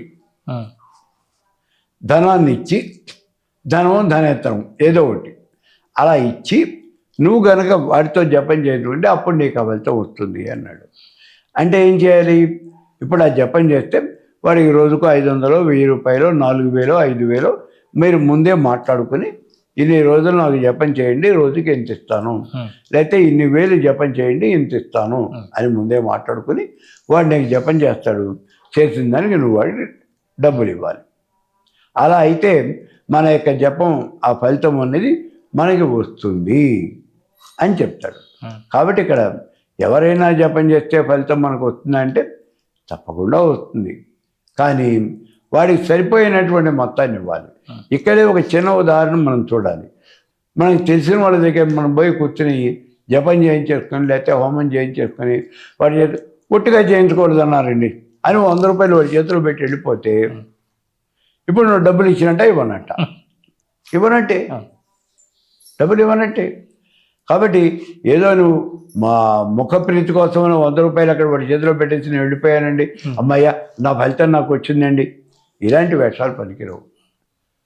నువ్వు వాడి లెక్క ఏమిటి అంటే, ఈ మంతం చేసినందుకు బయట వ్యక్తి ఎంతైతే తీసుకుంటాడో అంత డబ్బులు కొద్ది తేడాలో, ఓ 10 20 తేడాలో వాళ్ళు 100 తీసుకుంటారు అంటే కనీసం నువ్వు 80 రూపాయలన వాడి చేతిలో పెట్టి వెళ్ళాలి. అంతేగాని వాడి చేతిలో 10 రూపాయలు పెట్టి వెళ్ళిపోతే నీకు దొరికేది ఆ 10 రూపాయల ఫలితమే దొరుకుతుంది. అంటే ఒకప్పుడు రాజ్యం క్షేమం కోసము లేదా ఇంకో దానికోసం చేసే హోమాలు కానీ యజ్ఞాలు కానీ ఇంకోటి కానీ, ఇప్పుడు ప్రతి ఒక్కరు కూడా వారి వారి ఇళ్లలోనే ప్రతి చిన్నదాన్ని కూడా ఇవన్నీ చేసుకుంటూ ఉన్నారు కదా గురుగారు, అది ఎంతవరకు కరెక్ట్? ఎవరింట్లో వాళ్ళు హోమం చేసుకుంటారు, తప్పే ఉంది. అంటే ఈ హోమానికంటూ ఒక ప్రక్రియ ఉంటుంది, లేదంటే హోమగుండాలు ఈ విధంగా ఉండాలి, ఒక్కొక్క హోమం ఒక విధంగా ఉంటుంది, ఇవన్నీ కొన్ని ఉంటాయి కదా గురుగారు. హోమగుండం ఎలా ఉండాలి, అలాగే హోమానికి ఏ కర్ర వాడాలి, సమిధిలో ఎలా హోమం చేయాలి, హోమం ప్రక్రియ ఏమిటి అనేవి ఇవన్నీ కూడా ఉన్నాయి. అవి ఆ ప్రకారమే మనం చేయాలి. హోమగుండం ఎలా ఉండాలి అంటే అది 7-8 రకాలుగా హోమగుండం చెప్పాను. మొత్తం ఫైనల్గా మనం తరచి చూస్తే మనకి తెలియదు ఏమంటే హోమగుండం ఎలా ఉన్నా పర్వాలేదు అని.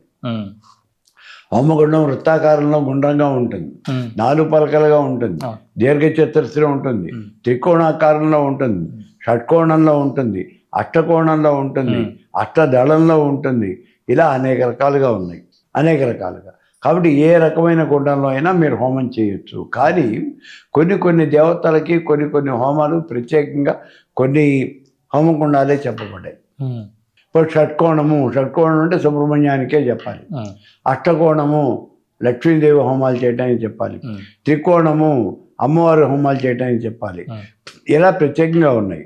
ఇందులో చతురస్రం, ఈ చతురస్రం కనుక అయినట్లయితే అందులో ఏ రకమైన హోమం అయినా చేయొచ్చు, ఇబ్బంది లేదు. అందుకని సామాన్యంగా ఈ చతురస్రంగా ఉండే హోమగుండాలు వాటినే మనం వాడటం అనేది జరుగుతూ ఉంటుంది. ఇక సమిధలకు వచ్చేటప్పటికి అన్ని రకాలైన సమిధలు వాడేస్తున్నారు, అది అలా చేయకూడదు, దాని ఫలితం రాదు. వాడు పర్టికులర్ మొక్కలను మాత్రమే చెట్లను మాత్రమే చెప్పారు. అవి ఏమిటి అంటే రావి, మన రాగి అని అంటూ ఉంటారు, రావి చెట్టు, మర్రి, వేప, నేరేడు, మారేడు, దేవదారు, ఈ చెట్ల మాత్రమే మనం హోమానికి వాడాలి, ఈ కర్ర మాత్రమే మనం హోమానికి వాడాలి. నేను మొన్న ఎక్కడో చూశాను, ఈ సరుకు కర్ర, సరుగుడు అంటారు దాన్ని, ఆ సరుగు అది ఎక్కువ దొరుకుతుంది, సముద్ర తీర ప్రాంతాల్లో బాగా పెరుగుతున్నది, దాన్ని పట్టుకొచ్చేసి హోమం చేస్తున్నారు. అట్లాగే తుమ్మ ముద్దులు, తుమ్మ చెక్కని దాన్ని తెచ్చి హోమం చేస్తున్నారు, అవి చేయకూడదు, దానివల్ల ఫలితం రాదు. ఈ విషయాలు మనం గుర్తించి ఈ చెప్పినటువంటి కర్రనే మనం హోమం చేయాలి.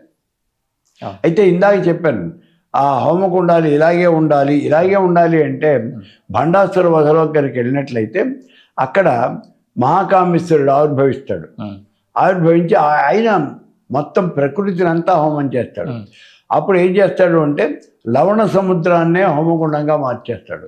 కాబట్టి లవణ సముద్రము అనేది చతురస్రంలో ఉందా, దీర్ఘ చతురస్రంలో ఉందా, ఎలా ఉంది, ఏ ఆకారంలో ఉంది, ఎవరికి తెలుసు? సముద్రం ఏ ఆకారంలో ఉంది మనం ఎక్కడ చూస్తాం? కాబట్టి అందులో మిగిలినటువంటి చరాచర జగత్తును అంతటినీ కూడా హోమం చేస్తాడు అందులో. కాబట్టి అది ఇలాగే ఉండాలి అనేటువంటి నియమం ఏమీ లేదు. మనం చేసుకునే హోమాలకి మాత్రం ఇలా చేయాలి అంతే. అంటే ఇప్పుడు ముఖ్యంగా ఈ చండీ హోమాలకి ఎలాంటి సమితులు వాడాలి గురుగారు? ఆరోగ్యం ఏమి? రావి సమితులు వాడితే చాలా మంచిదండి, ఏ హోమానికైనా పనికొస్తాయి రావి సమితులు. తర్వాత మామిడి చెక్క, ఈ మామిడి చెక్క కూడా మంగళప్రదం అది, కాబట్టి ఏ హోమానికైనా పనికొస్తుంది మామిడి చెక్క. ఇక మర్రి చెక్క అనేది కొన్ని ఈ శాక్తేయంలో వాడతారు, శాక్తేయ హోమానికి వాడతారు మర్రి చెక్క అనేది. మిగిలినటువంటి నేరేడు, మారేడు చెక్క ఎవరికైనా వాడచ్చు, ఎక్కువగా శివుడికి ప్రీతి. ఇలా మిగిలిన చెక్కలు దేనికైనా వాడచ్చు, పెద్ద ఇబ్బంది ఏం లేదు. ఎక్కువ మనం వాడటం ఏమంటే ఈ చండీ హోమం చేసినప్పుడు మామిడి చెక్క వాడటం అనేది చాలా సుఖమైన పని. వేప కానీ. ఉమ్, వేప శాక్తేయానికి వాడతారు ఎక్కువ. ఆ, మామిడి సుఖం. ఉమ్, ఒకవేళ మామిడి దొరక్క ఇబ్బంది ఏమైనా పడే పరిస్థితి వేప చెక్క వాడతాం. ఉమ్. ఏ రకమైన చెక్కలు దొరకట్లేదండి మీరు చెప్పినే మాకు అన్నారా, దొరికిన చెక్కతో చేయండి. దానికి ప్రత్యేకమైన ఆర్గ్యాలు అంటూ ఉంటాయి కదా గురుగారు. ప్రత్యేకమైన ఆద్యం అని ఉంటుంది. సామాన్యంగా నెయ్యి, ఆవు నెయ్యితోనే హోమం చేయాలి అని అంటాం. ఉమ్, ఆవు నెయ్యితో హోమం చేయండి రా, స్వచ్ఛమైన దేశవాళీ ఆవు నెయ్యితో హోమం చేయండి అన్నాం. దేశవాళీ ఆవు నెయ్యి మనకి దొరుకుతుందా మీరు చూసుకోండి. ఎక్కడ దొరుకుతుంది, ఎవరు తయారు చేస్తారు? ఉమ్, వాడు చెప్పాడు 32 లీటర్లు ఆవు పాలు పట్టుకొస్తే 1 లీటర్ నెయ్యి రాదండి అన్నాడు. ఉమ్, మరి ఆవు పాలలో ఉండే నెయ్యి శాతం ఎంత, మనకు వచ్చే నెయ్యి ఎంత?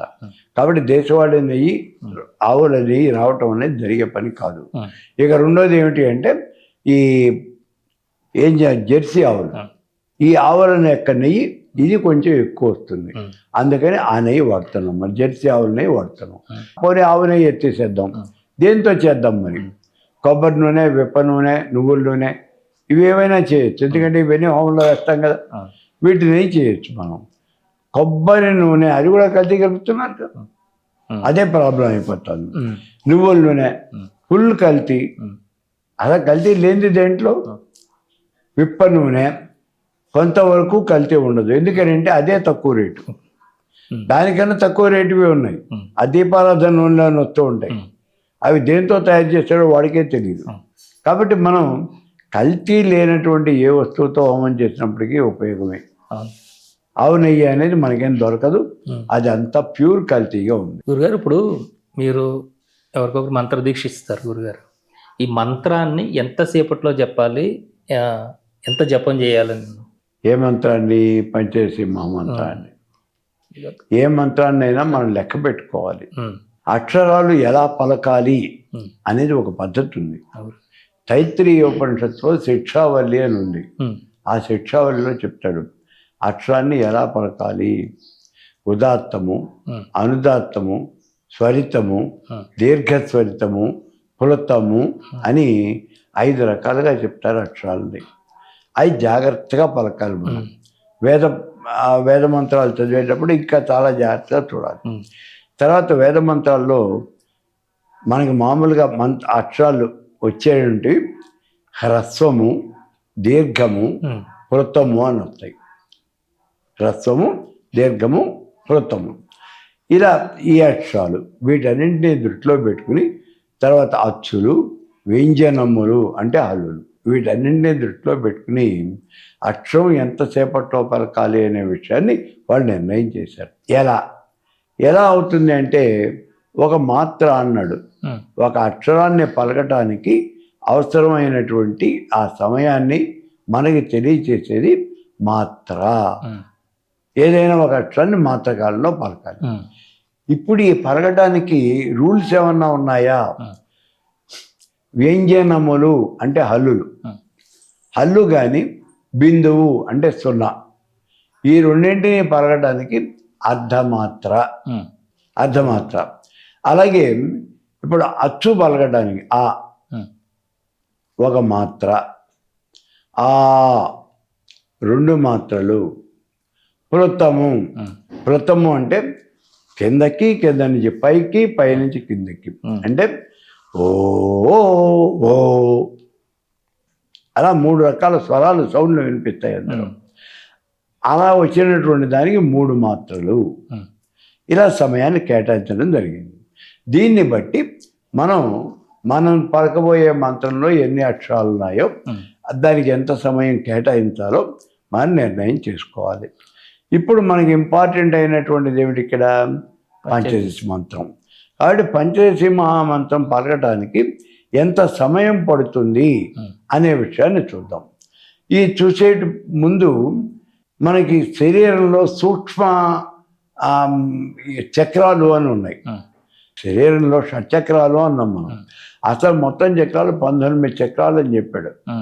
సూక్ష్మ చక్రాలతో సహా లెక్కేస్తే 19 చక్రాలు. ఈ సూక్ష్మ చక్రాలు ఏమిటి? బిందవు తదర్థం అంటే అర్ధచంద్రం, బిందవు తదర్థం రోదిన్యాం నాదో నాదాంత ఏవచ శక్తిర్ పునర్వ్యాపికాయం సుమన ఉన్మన గోచరే. మొత్తం 9 అక్షరాలు అవి. సుమన ఉన్మన ఆఖరైపోతాయి. ఈ అక్షరాలు, ఈ చక్రాలని, ఈ స్వరాలు పలకడానికి ఎంత టైం కావాలి? బిందువు అర్ధమాత్ర, రోధిని అందులో సగం. ఇప్పుడు మాత్ర అంటే ఎంత సమయం? అందులో సగం అంటే ఇప్పుడు ఇది కావాలి మనకి. మాత్ర అంటే ఎంత సమయం? 256 లవములు ఒక మాత్ర. మరి అప్పుడు లవము అంటే ఏంటి? లవము అంటే ఏమిటి? మనం తామర దళాలు ఉంటాయి కదా, ఆ తామర పువ్వు రేకులు, ఆ తామర రేకులు కొన్ని ఇట్లా గట్టిగా చేత్తో పట్టుకుని ఒక సూది పెట్టి ఇలా పొడిస్తే ఆ సూది ఒక దళంలో నుంచి ఇంకో దళంలోకి వెళ్ళటానికి ఎంత సమయం పడుతుందో దాన్ని లవము అన్నారు. అసలు మన వల్ల కాదు దాన్ని డిసైడ్ చేయటం. అది లవము అంటే. ఇటువంటివి 256 లవములు కలిస్తే ఒక మాత్ర. 5 మాత్రలు ఒక సెకను. మళ్ళీ ఇంగ్లీష్లో ఎక్కడ వచ్చేస్తున్నాం. 5 మాత్రలు ఒక సెకను. ఇది గుర్తుపెట్టుకోవాలి. ఇప్పుడు మనం చెప్పిందంతా గుర్తుండాలి. గుర్తుంటే పంచదశి మహామంత్రానికి ఎంత సమయం పట్టాలి? ముందు కా అంటే ఏమన్నాడు? ప్లస్ ఆ అంటే అందులో హల్లేమో కు, ఆనేమో అచ్చు. ఇప్పుడు హల్లు పలకడానికి ఎంత? అర్ధమాత్ర. అచ్చు పలకడానికి ఒక మాత్ర. మొత్తం కలిపి 1.5 మాత్ర కా అంటానికి. అలాగే ఏ దీర్ఘం. దీర్ఘం పలకడానికి ఎంత చెప్పాం ఇందాక? 2 మాత్రలు అన్నాం. కాబట్టి ఏ అంటానికి 2 మాత్రలు. ఈ దీర్ఘం మళ్ళీ 2 మాత్రలు. లా ఇందాక మళ్ళీ ల్ ప్లస్ ఆ 1.5 1.5 మాత్ర. అంటే ఇంతవరకు ఎన్ని అయినాయి? కాలో 1.5, లాలో 1.5, 3. ఈ మధ్యలో ఏ 2, ఈ 2, 4, 3, 4, 7 మాత్రలు. ఇక్కడ అట్టి పెట్టండి. ఇక హ్రీం, హ్రీంకారం ఉంది ఈ ఖండంలోనే. హ్రీంకారంలో అకారము, రకారము, ఆ తర్వాత బిందువు, నాదము, నాదాంతము ఇవన్నీ ఉన్నాయి. సుమన, ఉన్మన ఇక్కడ వరకు ఉన్నాయి. ఇప్పుడు వీటిని మనం పలకాలి అంటే ఇప్పుడు చూడండి. హకారము, రకారము, ఈకారం కూడా ఉంది. హ్రీం కదా, హ్రీకారం కూడా ఉంది. హకారము హల్లు, దానికి ఎంత? అకారం కదా, హునే అరమాత్ర. తర్వాత హ్రీంగ ర్ర అర్ధమాత్ర. అప్పటికి 1 మాత్ర అయింది. ఈ 2 మాత్రలు, 2 1 3 మాత్రలు. ఇక్కడ వరకు హ్రీంకారంలో 3 మాత్రలు. 3 మాత్రలను ఇప్పుడు బిందువు తదర్థం రోధిన్యాం నాదో నాదాంత ఏవచ శక్తి పునర్వ్యాపికాయాం సుమనా ఉన్మన గోచరే. వీటన్నింటికి బిందువుకి అర్ధమాత్ర అంటే 256లోను సగం 128. ఆ తర్వాత దానికి అందులో సగం, అందులో సగం, అందులో సగం. అక్కడ సుమన వచ్చేప్పటికి 1 మాత్ర. సుమన వచ్చేప్పుడు 1 లవం. ఇక్కడ మాత్రలు కాదు, ఇవి లవాలు. సుమన వచ్చేప్పుడు 1 లవం, ఉన్మన వచ్చేప్పుడు ఇంకా లేదు. పైవన్నీ కనుక కూడితే మనకి 253 లవములు. ఇది బిందువు దగ్గర నుంచి సుమన దాకా 253 లవములు. కాబట్టి హ్రీంకారంలో ఎన్ని? హక్క హ 1 అర్ధమాత్ర, ర అర్ధమాత్ర, ఈ 2 మాత్రలు అంటే 3 మాత్రలు అయినాయి. 3 మాత్రల 253 లవములు.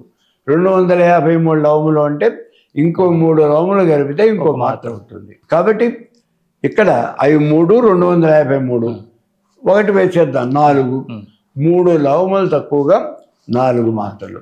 ఇందాక ఎన్ని పెట్టాం? 7 మాత్రలు పెట్టాం. 7 4 11. కాబట్టి ఇక్కడ 11 మాత్రలు పడుతూ ఉన్నాయి. ఇలా మనం లెక్క వేసుకుంటే మొత్తం మీద మంత్రానికి వచ్చేటప్పటికి 3 లవములు తక్కువగా 31 మాత్రల సమయం పడుతుంది. 3 లవములు తక్కువగా 31 మాత్రల సమయం పడుతుంది. అంటే ఎన్ని సెకన్లు?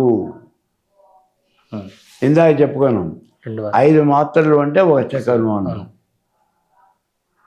అవునండి. దాన్ని బట్టి ఎక్కేసేయండి. 31 అంటే ఎన్ని వస్తాయి? 6. సో ఇన్ని సెకండ్లలో మంత్రాన్ని మనం ఈ మంత్రాన్ని పూర్తి చేయాలి, మనం ఉచ్చారణ చేయాలి. అది ఆ మంత్రం.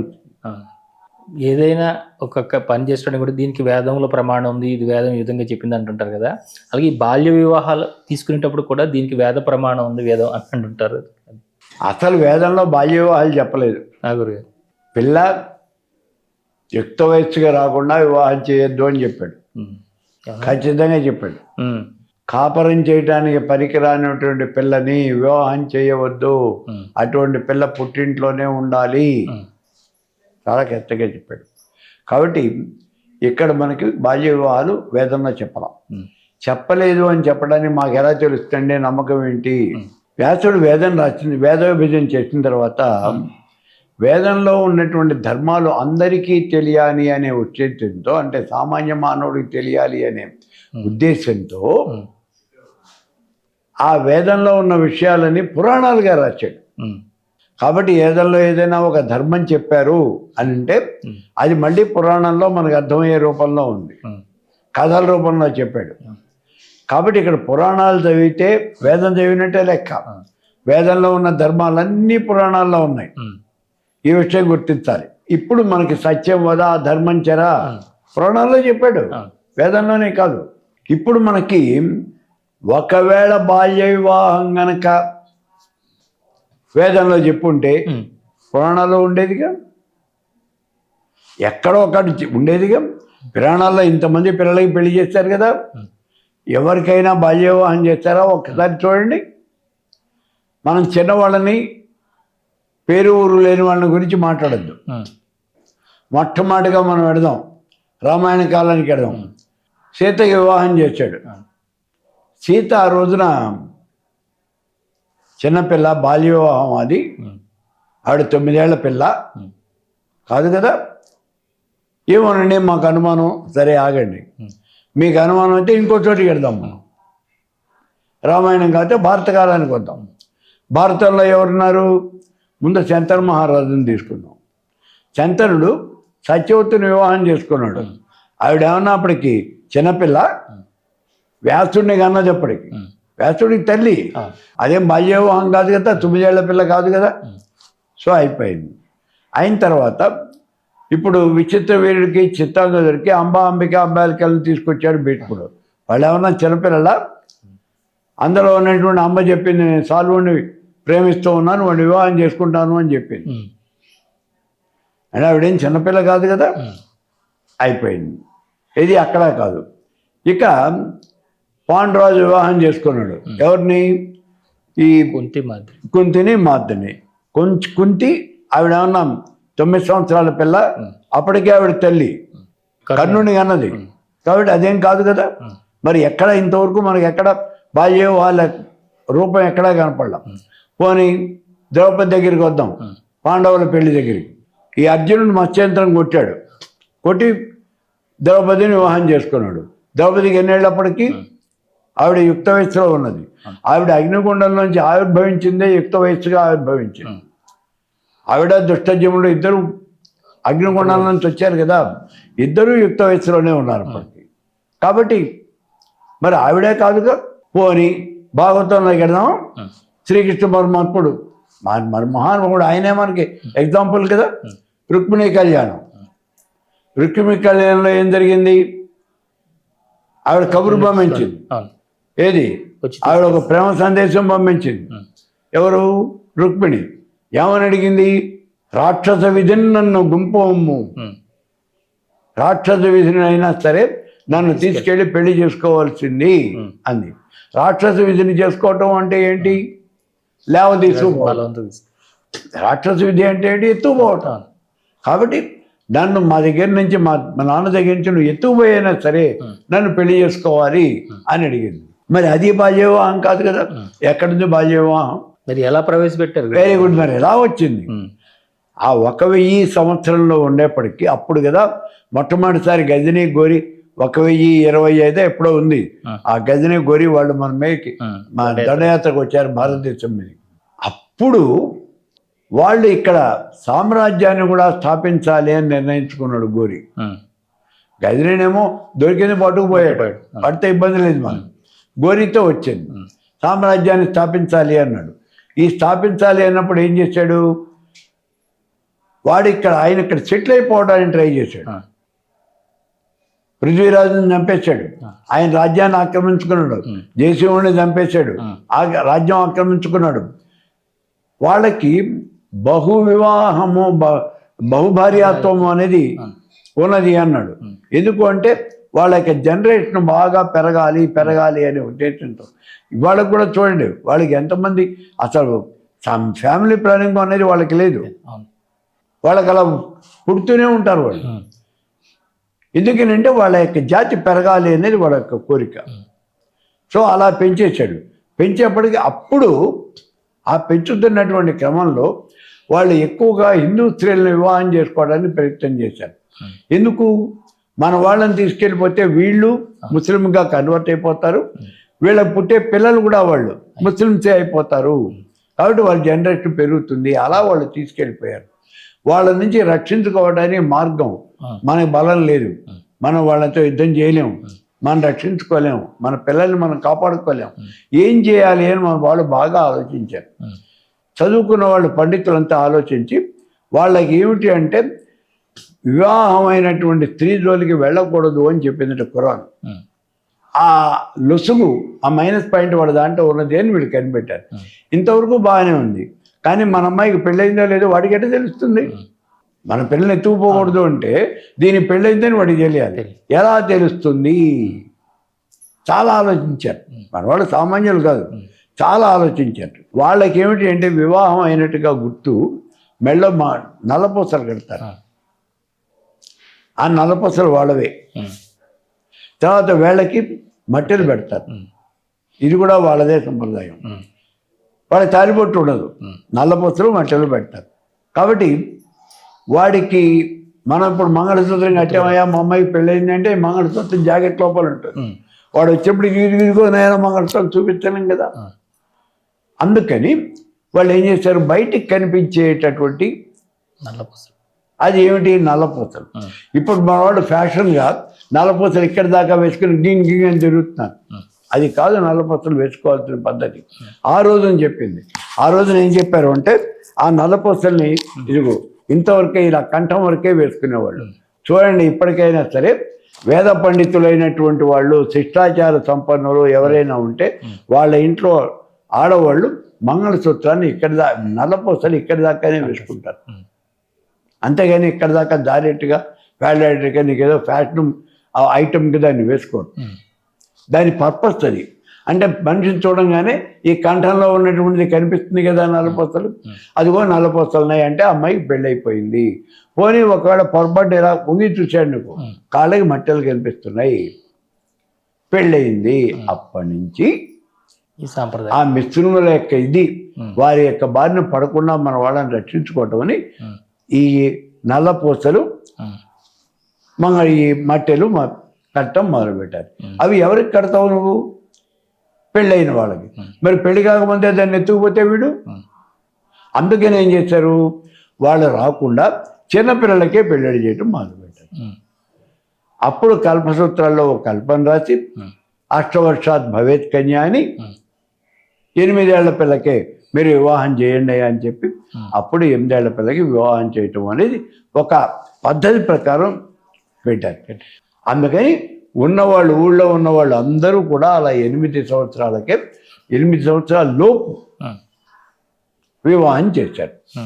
ఆ తర్వాత బ్రిటిష్ గవర్నమెంట్ ఈ మైనర్ మ్యారేజెస్ అన్నీ కూడా శారదా యాక్ట్ తీసుకొచ్చింది. ఆ వివాహాలు చేయకూడదండి. ఇప్పుడు గవర్నమెంట్ బలమైనటువంటి రూల్స్ ఉన్నాయి, బాల్య వివాహాలు చేయకూడదు. గురుగారు, ఆత్మదర్శనం అంటుంటారు కదా, ఆత్మదర్శనం జరిగింది, ఆత్మదర్శనం. ఈ ఆత్మదర్శనం అంటే ఏంటి గురుగారు? ఆత్మసాక్షాత్కారం. ఆత్మసాక్షాత్కారం అంటే నిరాకారోపాసన చేసేటప్పుడు అహం బ్రహ్మాస్మి అని చెప్పాం కదా, నేనే పరబ్రహ్మ స్వరూపాన్ని, ఆ పరబ్రహ్మ స్వరూపాన్ని అనే విషయం వాడు తెలుసుకోవడం, మనసా వాచా కర్మ తెలుసుకోవాలి. ఆ తెలుసుకోవడాన్ని ఆత్మసాక్షాత్కారము అని అంటారు. ఈ చరాచర జగత్తంతా పరమేశ్వర స్వరూపమే, అదే నేను అనే విషయాన్ని ఆయన తెలుసుకోవాలి. అతడు తెలుసుకుంటే అప్పుడు ఆత్మసాక్షాత్కారం అయింది అని చెప్పడం జరుగుతుంది. అంటే ఇప్పుడు దైవము నేను, లేదంటే పరమాత్మ నేను ప్రత్యేకంగా లేము, ఒకటై ఉన్నాము అన్న తర్వాత వీరు ఈ చేసే కర్మకాండలన్నీ చేసే అవకాశం ఉందండి వీళ్ళు. ఇంకా దానికి వీడికి సంబంధమే ఉంది. నేనే పరమాత్మని అనుకునేవాడు కర్మ చేయడు, సాకారోపాసన చేసేవాడే కర్మ చేస్తాడు, నిరాకారం కర్మ చేయడు. అవును, కర్మ చేయడు. చాలా సంతోషం గురుగారు, చాలా మంచి విషయాలు. ఈ రోజున ఒక అద్భుతమైన సత్సంగం, మీ విలువైన సమయాన్ని కూడా ఇచ్చారు. మీ ఆశీస్సులు చూస్తున్నటువంటి ప్రేక్షకులందరికీ అమ్మవారి ఆశీస్సులు మీరు అందించారు. మీ పరివారానికి, మీ కుటుంబానికి, అందరికీ కూడా ఆ భగవంతుడు ఆయుర ఆరోగ్య ఐశ్వర్యాలు, ధనధాన్యాలు, భోగభాగ్యాలు అన్నీ కూడా సమర్పణ చేసి అన్నీ మీకు ఇచ్చి మిమ్మల్ని చల్లగా చూడాలి అని ప్రార్థన చేస్తూ ఉన్నాను. ఓం తత్సతు. ఇంతవరకు మనకి గురువుగారు శ్రీ విద్య రహస్యాలు అంటే ఇవి ఎవరు కూడా ఇంత విపులంగా చెప్పుండరు ఇంతవరకు కూడాను.